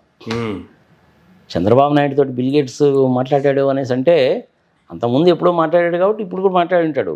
పోనీ అంతసేపు మాట్లాడిన మనిషి ఈయన చెప్పిన ప్రపోజల్కి ఏమైనా ఒప్పుకున్నాడా? ఒప్పుకోలేదు. ఈయన అడిగాడు కదా, నేను వచ్చేద్దాం అనుకుంటున్నాను, ఇచ్చేద్దాం అనుకుంటున్నాను, ఒక కమిటీ ఫామ్ చేద్దాం అనుకుంటున్నాను, మీరు దానికి చైర్మన్గా ఉండాలి అనేసి చెప్పిందంతా విన్నాడు. చివరికి ఏ స్టూడెంట్స్ ఇవ్వకుండా వెళ్ళిపోయాడు. ఈయన ఏదో చాలా చెప్పాడు, ఏది అమరావతిని గురించి, మెడికల్ దాని గురించి, ఎడ్యుకేషన్ గురించి, అది ఇది సంగతి సమాచారం, ఆర్టిఫిషియల్ ఇంటెలిజెన్సీ అని, క్లౌడ్ కంప్యూటింగ్ అని సంగతి సమాచారం చాలా చెప్పాడు. అగ్రికల్చర్లో ఎలా చేస్తాను, agri tech, hi tech, artificial intelligence tech, computer tech, education tech అన్నీ చెప్పాడు. శుభ్రంగా విన్నాడు, పోయాడు. వాళ్ళిద్దరి మధ్య ఏం మాట్లాడుకున్నారన్న సంగతి ఎవడికి చెప్పలేదుగా. అంతేగా. కానీ ఏంటంటే వీళ్ళందరూ ఇలాగే చెప్తూ ఉంటారు. ఆ టీవీలో వచ్చే వాటిల్లో కూడా 5% కూడా వాస్తవం ఉండదు. అద్దం బయలిపోయింది అనేసి అంటే ఎక్కడో ఎవడో సెక్రటరీలు పడుకొని ఉన్నాడు రూమ్లో, అద్దం బయలిపోయింది. ఈయన రూమ్లో కాదుగా బయలింది. ఆ సంగతి చెప్పగా మేనేజ్మెంట్కి ఫోన్ చేస్తే ఈ రాత్రి టైంలో మేమేం చేయలేమన్నారంట వాళ్ళు. అట్లా ఉండదబ్బా, అట్లా పర్ఫెక్ట్గా ఆర్గనైజ్ చేస్తారు. అసలు అద్దాలు ఎందుకు పోతాయి నాకు అర్థం కాదు. ఎవడన్నా బయట నుంచి ఏమన్నా రాయేసాడేమో, పోనీ అక్కడ ఏమైనా క్రికెట్ ఆడుకుంటారంటే రాత్రిపూట ఎవడు అద్దాలు పాల్పడుతుంది. ఏదో ఒక రూమ్ లో క్రాక్ వచ్చిందే అనుకుందాం. వాస్తవంగా అందరు రూములకి ఆ క్రాక్లు ఎలా వస్తాయి? ఎట్లా వస్తాయి? రావు కదా. అని ఇవన్నీ కూడాను ఎలివేషన్ అనమాట. అసలు కారణం ఏంది అంటే ఒక్క ఎంఓయూ కూడా చేయకుండా, ఒక్క రూపాయి కూడా ఇన్వెస్ట్మెంట్ రాకుండా 100 కోట్ల రూపాయలు ఖర్చు పెట్టారని జనాలు ఎక్కడ అడుగుతారోనని, కనీసం ఇప్పుడైనా కానీ వాస్తవంగా చెప్పకపోతే ప్రజలు చెప్పు తీసి కొడతారని. ఏముందండి దావోస్ అంటే అంతా మిథ్య. పోతే పెట్టుబడులు వస్తాయని ఎవడు చెప్పాడు మీకు? మళ్ళీ తిరిగి జనాలు తిట్టడం అనమాట. నువ్వు మరి ఎందుకు పోయావు? నువ్వు ఫోటోలు తీయడానికి పెట్టుబడులు తీసుకొస్తాననే కదా నువ్వు పోయావు. మరి ఎందుకు రాలేదో కారణం ఏంటో చెప్పు. కామన్ సెన్స్తో ఆలోచిద్దాం అమర్ మనం. సార్, ఒక ముఖ్యమంత్రి స్థాయిలో ఉన్నటువంటి వ్యక్తి, 40 ఇయర్స్ ఇండస్ట్రీ, 40 ఇయర్స్ రాజకీయం, ఇంత చెడు సెల్ఫ్ డబ్బా కొట్టుకునే మనిషి, అక్కడికి వెళ్ళి కూడా నువ్వు మళ్ళీ హైటెక్ సిటీ హైదరాబాద్ నేనే కట్టానంటే ఎట్లా? హైదరాబాద్ ఈయన కట్టాడా? హైదరాబాద్ ఈయన ఎక్కడ కట్టాడు? హైదరాబాద్కి 450 సంవత్సరాల చరిత్ర ఉంది. అంటే ఇంత ముందు వాళ్ళు ఏమీ చేయలేదు. ఈయన వచ్చిన తర్వాతనే హైదరాబాద్ కట్టాడా? చంద్రబాబు నాయుడు గారు హైదరాబాద్ వచ్చింది 1977లోనో 78లోనో వచ్చాను. అంతే కదా. నేను 68 నుంచి హైదరాబాద్లో ఉన్నా. నాకంటే ఎక్కువ తెలుసా చంద్రబాబు నాయుడుకి? నిజాలు వాస్తవాలు మాట్లాడుకుందామా మనం. ఆయనకి ఏం తెలుసు? హైదరాబాద్ సిటీలో ఉండేటువంటి మెయిన్ రోడ్స్ మొత్తం కూడా solid concrete roads, under ground drainage system, సొంత రైల్వే నెట్వర్క్ ఉంది. ఏపీఎస్ఆర్టీసీ బస్సుల మీద ఇప్పటికి కూడా ఏపీజెడ్ అనే రాస్తారు. ఎయిర్పోర్ట్ ఉంది, సొంతగా సైన్యం ఉంది. 1918వ సంవత్సరంలో పెట్టిన ఉస్మానియా యూనివర్సిటీ ఉంది. ఉస్మానియా బిస్కెట్స్ అనేటువంటిది ఇప్పటికి కూడా ఫేమసే. ఆ ఉస్మానియా బిస్కెట్స్ అనేది అడ్డగోలుగా తయారు చేయాలి తెలిసిన? ఉస్మాన్ బిస్కెట్స్ అనేవి పోషక పదార్థాలు ఏ రకమైనటువంటి ఉండాలని చెప్పి ఆలోచించి వాటన్నింటిని మిక్స్ చేసి ఎక్స్పెరిమెంట్ చేసి చివరికి అల్టిమేట్గా ఉస్మానియా బిస్కెట్లు పెట్టారు. ఉస్మానియా హాస్పిటల్ పేషెంట్స్ అందరికీ అయ్యే ఇచ్చేవాళ్ళు. మరి హైదరాబాద్ చరిత్ర లేకపోయింది. ప్రపంచంలో ఎక్కడెక్కడ వాళ్ళందరూ కూడాను హైదరాబాద్ వచ్చి పూసలు కొనుక్కొని పోతారు స్వామి. ఏనేంది చంద్రబాబు నాయుడు హైదరాబాద్ నేను కట్టానంటాడు, చెప్పు తీసి కొడతారు. ఇట్టండి దిక్కుమాలిన మాటలు మాట్లాడితే తప్పు కదా. సరే తీసే, ఇంకా ఆయన ఏదో ఇట్లాంటివన్నీ చాలా చెప్తూ ఉంటాడు. ఏదో ట్యూబ్ రైల్ అంటాడు, ఒలింపిక్ గేమ్స్ పెడతానంటాడు, గెలిచిన వాళ్ళకి నోబెల్ ప్రైజ్ ఇస్తానంటాడు, ఇవన్నీ చెప్తూ ఉంటాడు. ఇవన్నీ నువ్వు అక్కడికి వెళ్ళి వాళ్ళకి చెప్తే అట్టా కుదరవు కదా. వాళ్ళు ఏంటంటే 2 నిమిషాలు కనుక మాట్లాడితే పైనుంచి కింద వరకు చదివేస్తాను నేను. ఇంకొక 3 నిమిషాలు కనుక మాట్లాడితే 3 నిమిషాలు ఇతనితో ఈ 3 నిమిషాలు మాట్లాడితే నాకేం వచ్చింది అని చూస్తారు వాళ్ళు. వాళ్ళకేమి రాలేదని అనిపించింది అనుకోండి, Mr. Babu, I have an emergency meeting. I think I have to shorten our meeting. Sorry, I don't think otherwise. We'll meet later. అని వెళ్ళిపోతారే కానీ ఇంక ఎంటర్టైన్ కూడా చేయరు. ఓకే, వాళ్ళు బిజినెస్ పీపుల్ అబ్బా వాళ్ళు. నేను ఆంధ్రప్రదేశ్కి వెళ్ళి పెట్టుబడి కనుక ఒక 1000 crores పెడితే నాకేంటి, నాకేం వస్తుంది? వ్యాపారస్తులు నైజం అది. అంతేగా. ఏమీ రాదు అన్న సంగతి తేలిందనుకో ఇంక రారు. ఏం చూసి వస్తారు, ఏముందని వస్తారు చెప్పు? నీ 40 years ఇండస్ట్రీ తీసే పక్కకి నాకొద్దు. రైజింగ్ స్టేట్ ఆఫ్ ఆంధ్రప్రదేశ్ తీసే నాకు అర్థం కాదు, నాకు ఇదంతా అనవసరం. నీ రాజ్యాంగం ఉంది కదా సార్, రెడ్ బుక్ రాజ్యాంగం చూసేనా రారా? రెడ్ బుక్ రాజ్యాంగం చూసి పారిపోతారు. ఎందుకు వస్తారు? రారు. ఇవన్నీ పట్టించుకోరు వాళ్ళు. నేను నీ రాష్ట్రానికి రావాలి అంటే శాంతి భద్రతలు ఎలా ఉన్నాయి చెప్పు. వాళ్ళంతా ఇన్ఫర్మేషన్ అంతా కూడా గ్యాదర్ చేసుకొని నోట్స్ ప్రిపేర్ చేసుకుని వస్తారు రాహుల్. నేను చూశాను కాబట్టి ప్రాక్టికల్గా చెప్తున్నా. వరల్డ్ ఎకానమిక్ ఫోరంకి నేను వెళ్ళలేదు కానీ లింక్ పంపించారు, నేను కూడా కొన్నింటిలో పార్టిసిపేట్ చేశాను. ఆ మెయిన్ థీమ్ ఏంటంటే sustainability, peace, global environment, industrialisation, artificial intelligence, ఈ టాపిక్స్ అనేటువంటిది ఈసారి థీము. అక్కడ ఆ థీమ్స్ గురించే మాట్లాడతారు కానీ వేరే వాటి గురించి మాట్లాడరు. ఓకే. అందుకని చంద్రబాబు నాయుడు ఆయన కొడుకు ఇద్దరు కలిసి వెళ్ళినటువంటిది టోటల్ అల్టిమేట్ రిజల్ట్ ఏంటంటే it is an utter failure. Okay. అంటే ఒక 2 లక్షల కోట్ల రూపాయలకి ఇన్వెస్ట్మెంట్స్ వచ్చినాయా అంటే అవి గ్రౌండ్ అయ్యి నిజంగా 2 లక్షల కోట్ల రూపాయలు కనుక సక్సెస్ కనుక అయితే ఇట్స్ వెల్ అండ్ గుడ్. కొంతమందికి ఉద్యోగాలు వస్తాయి, ఇన్వెస్ట్మెంట్ వస్తుంది, జిఎస్టీ వస్తుంది, ఇన్కమ్ ట్యాక్స్ వస్తుంది, పాడు వస్తుంది. కానీ రావాలి అంటే నీ దగ్గర ఏముంది స్టఫ్? ఓకే చెప్పు. ఎవడికి పడితే వాడికి ఉత్తపుణ్యానికి ఐఐటీలో సీట్ వస్తుందా? All India institute of medical సైన్సెస్లో నీకు పోస్ట్ గ్రాడ్యుయేట్ సీట్ వస్తుందా? నీ దగ్గర ఏం స్టఫ్ లేని రాదుగా. నీ దగ్గర సత్తా ఏంది లేదే నీకు హార్వర్డ్లో సీట్ ఎందుకు వస్తుంది, ఎంఐటీలో సీట్ ఎందుకు వస్తుంది, నీకు సైంటిస్ట్ ఎందుకు అవుతావు? నీ దగ్గర అక్కడ ఏమీ లేదుగా. ఆంధ్రప్రదేశ్లో ఇండస్ట్రీ పెట్టాలంటే ఏమొచ్చిందని పెడతాడు? అప్పటికి కూడా చంద్రబాబు నాయుడు ఈ 10 లక్షల కోట్ల లాంటి దిక్కుమాలిన మాటలు చెప్పకుండా విధ్వంసమైంది అని చెప్పకుండా కనుక ఉంటే ఒక రకంగా ఉండేది. నీకై నువ్వే ఓపెన్ బుక్ చేసేస్తావు అక్కడ. రాష్ట్రానికి 10 లక్షల కోట్లు అప్పులు ఉన్నాయా? అమ్మో, వీళ్ళు కనుక మనం కనుక పెట్టినట్టయితే ట్యాక్స్లు ఎక్కువ వేస్తారేమో, వద్దులేబ్బా అని అనుకుంటారా లేదా? అంతే కదా. రాష్ట్రం అంతా విధ్వంసం అయిపోయింది అనేసి అంటే ఈయనేంద్రా బాబు 9 నెలల కింద ఎలక్షన్స్ జరిగినాయి, విధ్వంసం అయిపోయింది అంటాడేంది? విధ్వంసమైన రాష్ట్రానికి నేనెందుకు పోవాలా అనుకుంటాడా లేదా? అదే జరిగింది. ఓకే.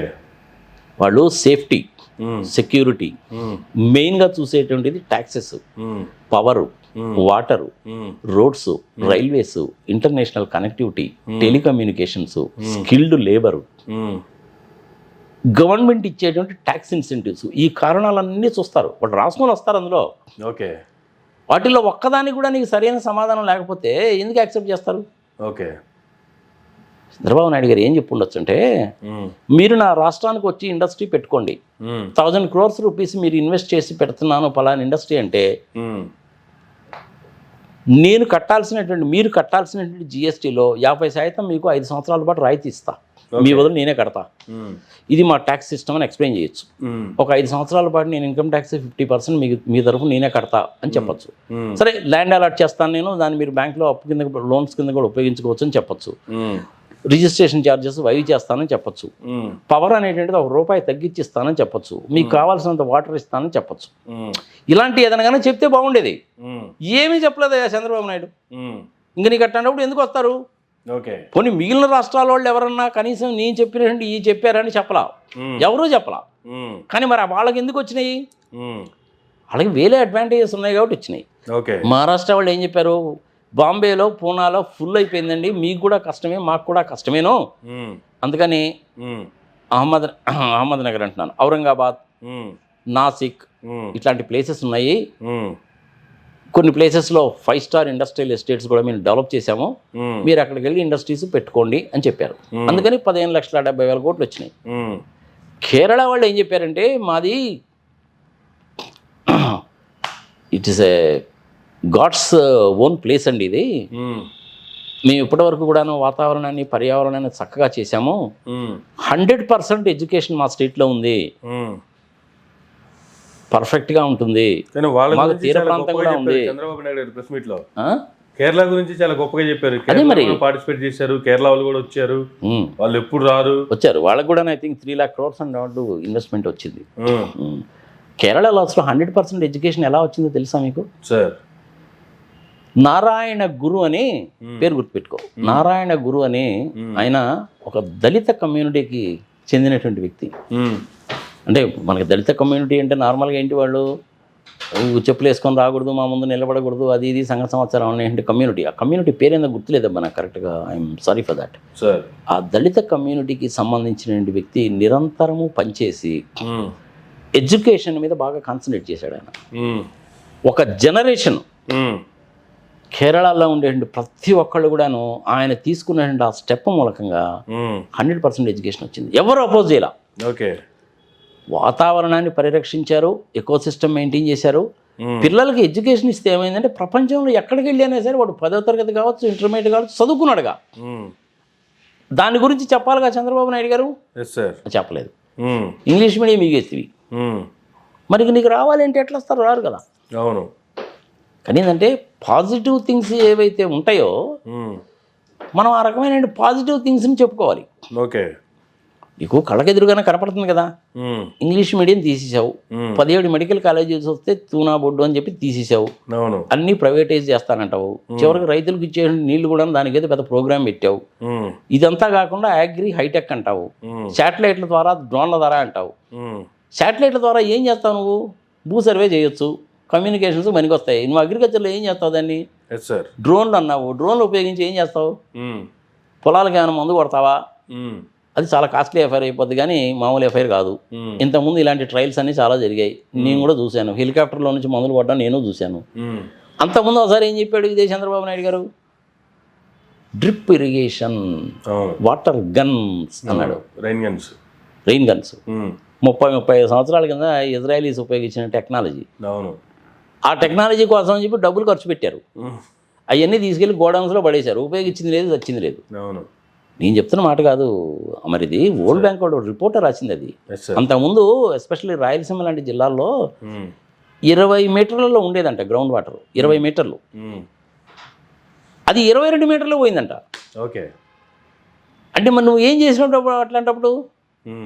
డ్రోన్ టెక్నాలజీ అంటే ఏందో ఆయన తెలియదా? లేకపోతే నువ్వు శాటిలైట్లు కమ్యూనికేషన్ అన్న సంగతి బిల్ గేట్స్కి తెలీదా? నువ్వు చెప్పేది ఏంది ఆయనకి?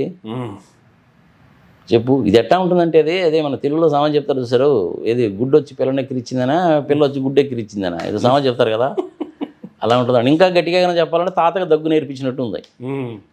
ఈయన బిల్ గేట్స్ గారి దగ్గరికి వెళ్ళి తోక దాడిస్తేట, హనుమంతుడి దగ్గర తోక దాడిస్తేటయా? ఆయన ఎక్కడా, ఈయన ఎక్కడా? అంతా కూడాను సెల్ఫ్ డబ్బా, డబ్బులు దండగా. ప్రయత్నం చేయడు, నువ్వు తప్పులేదు, ప్రయత్నం చేయడం తప్పులేదు. పోవచ్చు, డబ్బులు ఖర్చు పెట్టచ్చు, ప్రయత్నం చేయడం తప్పులేదు. 1 లక్ష 2 లక్షల కోట్లు వస్తే మనం కూడా సంతోషించేవాళ్ళమే. చెప్పాల్సింది చెప్పకుండా పనికి మాలిన వాగుడంతా వాగేశాడు అక్కడ. 10 లక్షల కోట్ల అప్పు అనేటువంటిది మరీ దారుణం కదా. రాష్ట్రం విధ్వంసం అయిపోయిందని చెప్పి నువ్వే చెప్పడం దారుణం కదా. మరి డెఫిసిట్ ఫైనాన్స్ ఉంది, ఫిజికల్ డెఫిసిట్ ఉంది మాకని చెప్పడం నువ్వే తప్పు కదా. జీడిపి తగ్గిందని చెప్పి చెప్పడం తప్పు కదా. వాళ్ళు వెరిఫై చేసుకోరా, అంతకుముందు ఎట్టుంది ఇప్పుడు ఎట్టుంది, వాళ్ళు వెరిఫై చేసుకోరు. వాళ్ళు వెరిఫై చేసుకొని 2 నిమిషాలు వ్యవహారం చేసి పోతారు. నేను కూడా చాలా మీటింగ్స్ చూశాను కాబట్టి చెప్తున్నా. It's mere waste. జనాలను పిచ్చోళం చేయడం తప్ప ఇంక ఏమీ లేదు. దాని మూలంగా ఎటువంటి ప్రయోజనము లేదు. ఆయన బట్టలు కూడాను ఏదో లోపల ఏదో మామూలు బట్టలు కనపడుతున్నాయి, కానీ లోపల వామ్ క్లోత్స్ వేసుకుంటారు తెలుసా. లోపల వామ్ క్లోత్స్ వేసుకుంటారు, స్కిన్ టైట్ ఉంటాయి.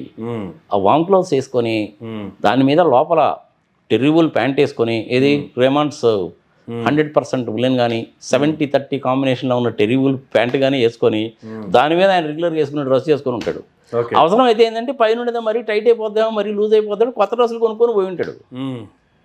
దాంతో నీకు పై డ్రెస్ అలాగే కనపడుతుంది, అంతేగా, అంతకంటే ఏమి ఉండదు కదా. మరి దానికోసం అని చెప్పి ఇంత బిల్డప్ ఇవ్వాల్సిన అవసరం ఏముంటుంది? అది తెలియదు అనుకుంటున్నాం ఏంది. ఇంగ్లీష్ మీడియం స్కూల్స్ కనుక పీకేస్తే ఇంగ్లీష్ వచ్చిన వాళ్ళు ఉన్న లాంగ్వేజ్ రాని వాడు తెలిస్తే నేనేం చేయాలి? ఆ రాష్ట్రానికి పోయి స్కిల్స్ లేనడికి పోతే నేనేం చేయాలా? ఆ స్కిల్ డెవలప్మెంట్ 371 కోట్ల కేసులో ఈయన కూడా ఇరుక్కున్నాడుగా. ప్రైవేట్ హాస్పిటల్స్ కన్నా చేసినట్టు మనకు కాస్ట్లీ అఫైర్ కదా. గవర్నమెంట్ హాస్పిటల్స్ అసలు లేవంటాడుగా, అంతే కదా అని ఆలోచిస్తారా లేదా? అసలు 10 లక్షల కోట్లు అప్పు రాష్ట్రానికి ఉందని చెప్పి నువ్వు చెప్పడం ఏందా బాబు? నాకు అర్థం కాదు. సో ఈ పరిస్థితులన్నీ ఇలా ఉంటే, ఇందాకేదో బిజినెస్ యాంగిల్ ఒకటి ఉంది, బిజినెస్ యాంగిల్ చెప్తా అన్నారు, మధ్యలో ఆపేశారు. స్టార్టింగ్ లో కూడా వేరే బిజినెస్ ఉంది, ఆ బిజినెస్ గురించి తర్వాత మాట్లాడుకుందాం అన్నారు. అంటే ఎప్పటికప్పుడు సస్పెన్స్ క్రియేట్ చేస్తున్నారు, ఇంటర్వ్యూలు అని చెప్తానులే అన్నారు. ఏంటి అసలు ఆ బిజినెస్ ఏంది, ఆ సస్పెన్స్ ఏంది? ఇప్పుడన్నా దానికి తెరదీసే పరిస్థితి ఉందా? అంటే చెప్పొచ్చు అంటావా? బాగుంటుంది అంటావా? అసలు ఏంది ఆ బిజినెస్ ఏదో తెలిస్తే? ఆ బిజినెస్ ఏంటంటే sir, dating business. Last time ఏమో 170 మంది ఆడవాళ్ళు వచ్చారట, అందులో లింగ మార్పిడి చేసుకున్న వాళ్ళు కూడా వచ్చారట. ఈ సంవత్సరం 300 మంది వచ్చారట. 900 బుకింగ్లు జరిగినాయంట. 300 మంది వచ్చారు, 900 బుకింగ్లు జరిగినాయంట. 10,000 కోట్ల రూపాయల బిజినెస్ అంట అది. ఏది డేట్ యూ పే ఫర్ అనే యాప్ ఉందన్నారు. అదే టక్మని గుర్తురా, చెప్పలేదు నేను. ఆ వెబ్సైట్ అనమాట అది. దాంట్లో ఆన్లైన్ బుకింగ్లో 10,000 కోట్ల రూపాయల బిజినెస్, దానికి ఒక వెబ్సైటు.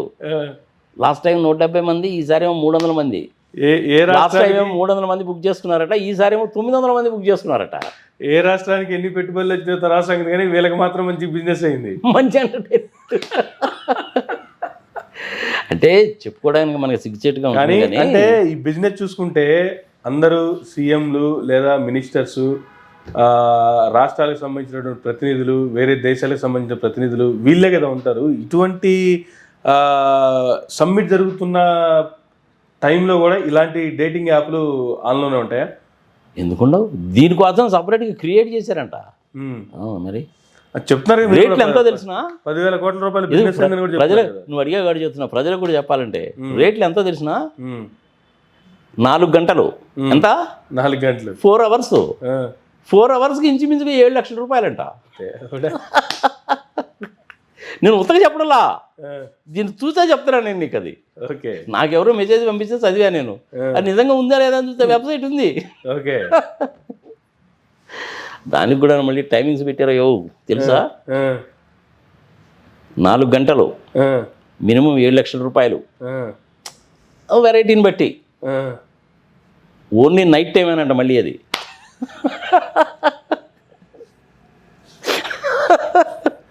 నేను ఉత్తగా చెప్పడంలా, మీరు కావాలంటే మీరు ఎత్తుకోండి, దొరుకుతుంది. అదే వెబ్సైట్ పేరేదో తక్కువ చెప్పి నాకు గుర్తు రావట్లేదు. Date you pay for. Date you pay for. ఇంకా నేను పెట్టినావు డేట్ యూ పేఫర్ అన్నాడు. Date you today pay later అన్నా పెట్టినావు. రీసెంట్ గా సెంట్రల్ గవర్నమెంట్ వాళ్ళు రైల్వేకి సంబంధించి కూడా ఒక యాప్ తీసుకొచ్చారంట. ఇప్పుడు డబ్బులు లేకపోయినా పర్వాలేదు, ముందు మీరు జర్నీ చేయండి, 14 రోజుల్లోపు మాకు కట్టండి తర్వాత. కానీ ఏంటంటే మనకి ఇండియాలో అంటే రిస్ట్రిక్షన్స్ ఉంటాయి కానీ మరి ఇప్పుడు అమెరికాని గురించి నార్మల్గా ఒక సామెత చెప్పుకుంటారు, sir, your children my children quarrelling with our children అని. అవును. అట్లానే యూరోపియన్ కంట్రీస్లో ఉన్న ఆ కల్చర్లో ఏంటంటే దట్ ఈస్ అలౌడ్. అది legally it is allowed. Even స్విట్జర్లాండ్లో కూడా లీగల్గా అలౌడ్ కాబట్టి వాడు యాప్ చేసి 10,000 కోట్ల రూపాయలు బిజినెస్ చేశాడు. కొన్ని కంట్రీస్లో అలౌడ్ అది. మన కంట్రీలో అంటే లేదు కానీ కొన్ని కంట్రీస్లో అలౌడ్. మన కంట్రీలో లేకపోయినా కానీ ఆ 10,000 కోట్ల బిజినెస్ ఏంది, సంవత్సరానికి 1,00,000 కోట్ల రూపాయలు బిజినెస్ చేస్తారు. ఓకే, ఇప్పుడు బాంబేలో కొన్ని ఏరియాసే ఉన్నాయి కదబ్బా, ఢిల్లీలో కొన్ని ఏరియాస్ లేవా, బాంబేలో కొన్ని ఏరియాస్ లేదా, కలకటాలో లేవా, మన హైదరాబాద్లోను బెంగళూరులో అక్కడెక్కడ లేవా, అన్ని చోట్ల ఉన్నాయి. మంది లీగలైజ్డ్ కాదు, అంతే అంతే. ఆంధ్రప్రదేశ్లో కూడా పెద్దపురం ఏరియా ఒకటి ఉంది కదా. అబ్బో, ఈ చిలకలూరిపేట గురించి మేము చిన్నప్పుడు రకరకాలుగా చెప్పేవాళ్ళు, ఇప్పుడైతే లేదులే. కానీ అంటే మనము పబ్లిక్గా దీని గురించి చెప్పుకునేటప్పుడు మనం అనుకోవచ్చు అనుకోకూడదు, కానీ జనాలందరికీ తెలుసు. ఇప్పుడు దాన్ని కూడా ఎత్తి ప్రాసలో చెప్తారు, తెలుసా నీకు? ఓకే, గుంటూరు గుంట, చిలకలూరుపేట చిన్నది, అమలాపురం అమ్మడు. చూసివా ఎత్తి ప్రాసలు ఎలా ఉంటాయో? పెద్దాపురం పాప, పెద్దాపురం పాప. అందుకని ఇవన్నీ మనకి ఇండియాలో లీగల్ కాదు, ఇల్లీగల్. కానీ అక్కడికంటే ఎక్కువ వ్యాపారం ఇక్కడ జరుగుద్ది. ఓకే, వాళ్ళకి ఏంటంటే free economy, free everything is free, legally allowed కదా అది. అందుకని చెప్పారు చూడది 4 గంటలంట, ఓన్లీ నైట్ టైం ఏనంట. 6,50,000 దగ్గర నుంచి 7,50,000 వరకు అట. అంతా కూడా ఇన్స్టాంట్ పేమెంట్ అంట. దానికి ఒక సపరేట్ వెబ్సైటు. 300 మంది వచ్చారంట, 900 బుకింగ్లు జరిగినాయంట, 10 కోట్ల బిజినెస్ అంట టోటల్గా. సరే, ఇదంతా చెప్పారు బాగానే ఉందిలే, కానీ ఈ యాప్కి మన రాష్ట్రానికి ఏమైనా సంబంధం ఉందా? మన వాళ్ళకి అంత సీన్ ఆడ తెచ్చింది. ఏమోనా బాయ్, ఎవడికి అది ఏ పుట్లో ఏ బాగుంది మనకేం తెలియదు చెప్పు. మనకి ఏ పుట్లో ఏ బాగుందో మనకేం తెలుసు. ఏదో చేశారో మనకు తెలియదు కదా. ఇంక పోనీ అబ్బా చేస్తే చేశారో, పోనీ లెట్ దెమ్ ఎంజాయ్. ఏం పోయింది, నలుగురితో పాటు నారాయణ అయ్యింది. అక్కడికి వెళ్ళేసరికి ఏమవుతుందంటే, మనము పొద్దున్న లేచింది మనం అమెరికా వాళ్ళతో, స్విట్జర్లాండ్ వాళ్ళతో, జర్మనీ వాళ్ళతో కంపేర్ చేసుకుంటాం కదా. మరి వాళ్ళు చేసినప్పుడు మనం ఎందుకు చేయకూడదు? అయినా కానీ చేసేది ఎక్కడా, ఏముంది ఇక్కడ కదా చేసేది, ఎవడికి తెలియపోయింది కనుక. కానీ మన వాళ్ళు ఎట్టాంటి వాళ్ళు అనుకున్నావు, ఇప్పుడు ఏబిఎన్ రాధాకృష్ణమూర్తి ఉన్నాడు అనుకో, ఆయన కెమెరాలు బాత్రూంలోనూ బెడ్రూమ్లో కూడా పెట్టి తీస్తాడుగా. మరి ఆయన ఎవరు తీర్చాడు మరి మనకు తెలియదు. అది సమస్య. బయట ఇలాంటి విషయాల గురించి చెప్పుకోవాలి అంటే అంత బాగుండదు, కానీ ప్రజలకు వాస్తవాలు తెలియాలి కాబట్టి చెప్పాను నేను. It is an utter failure అబ్బా. Yes sir, right sir, thank you sir, thank you very much అండి. ఇదండి నాగార్జున రెడ్డి గారితో ఈనాటి ఇంటర్వ్యూ. మరో గంటలో మళ్ళీ కలుద్దాం. చూస్తున్నానండి మైరా మీడియా.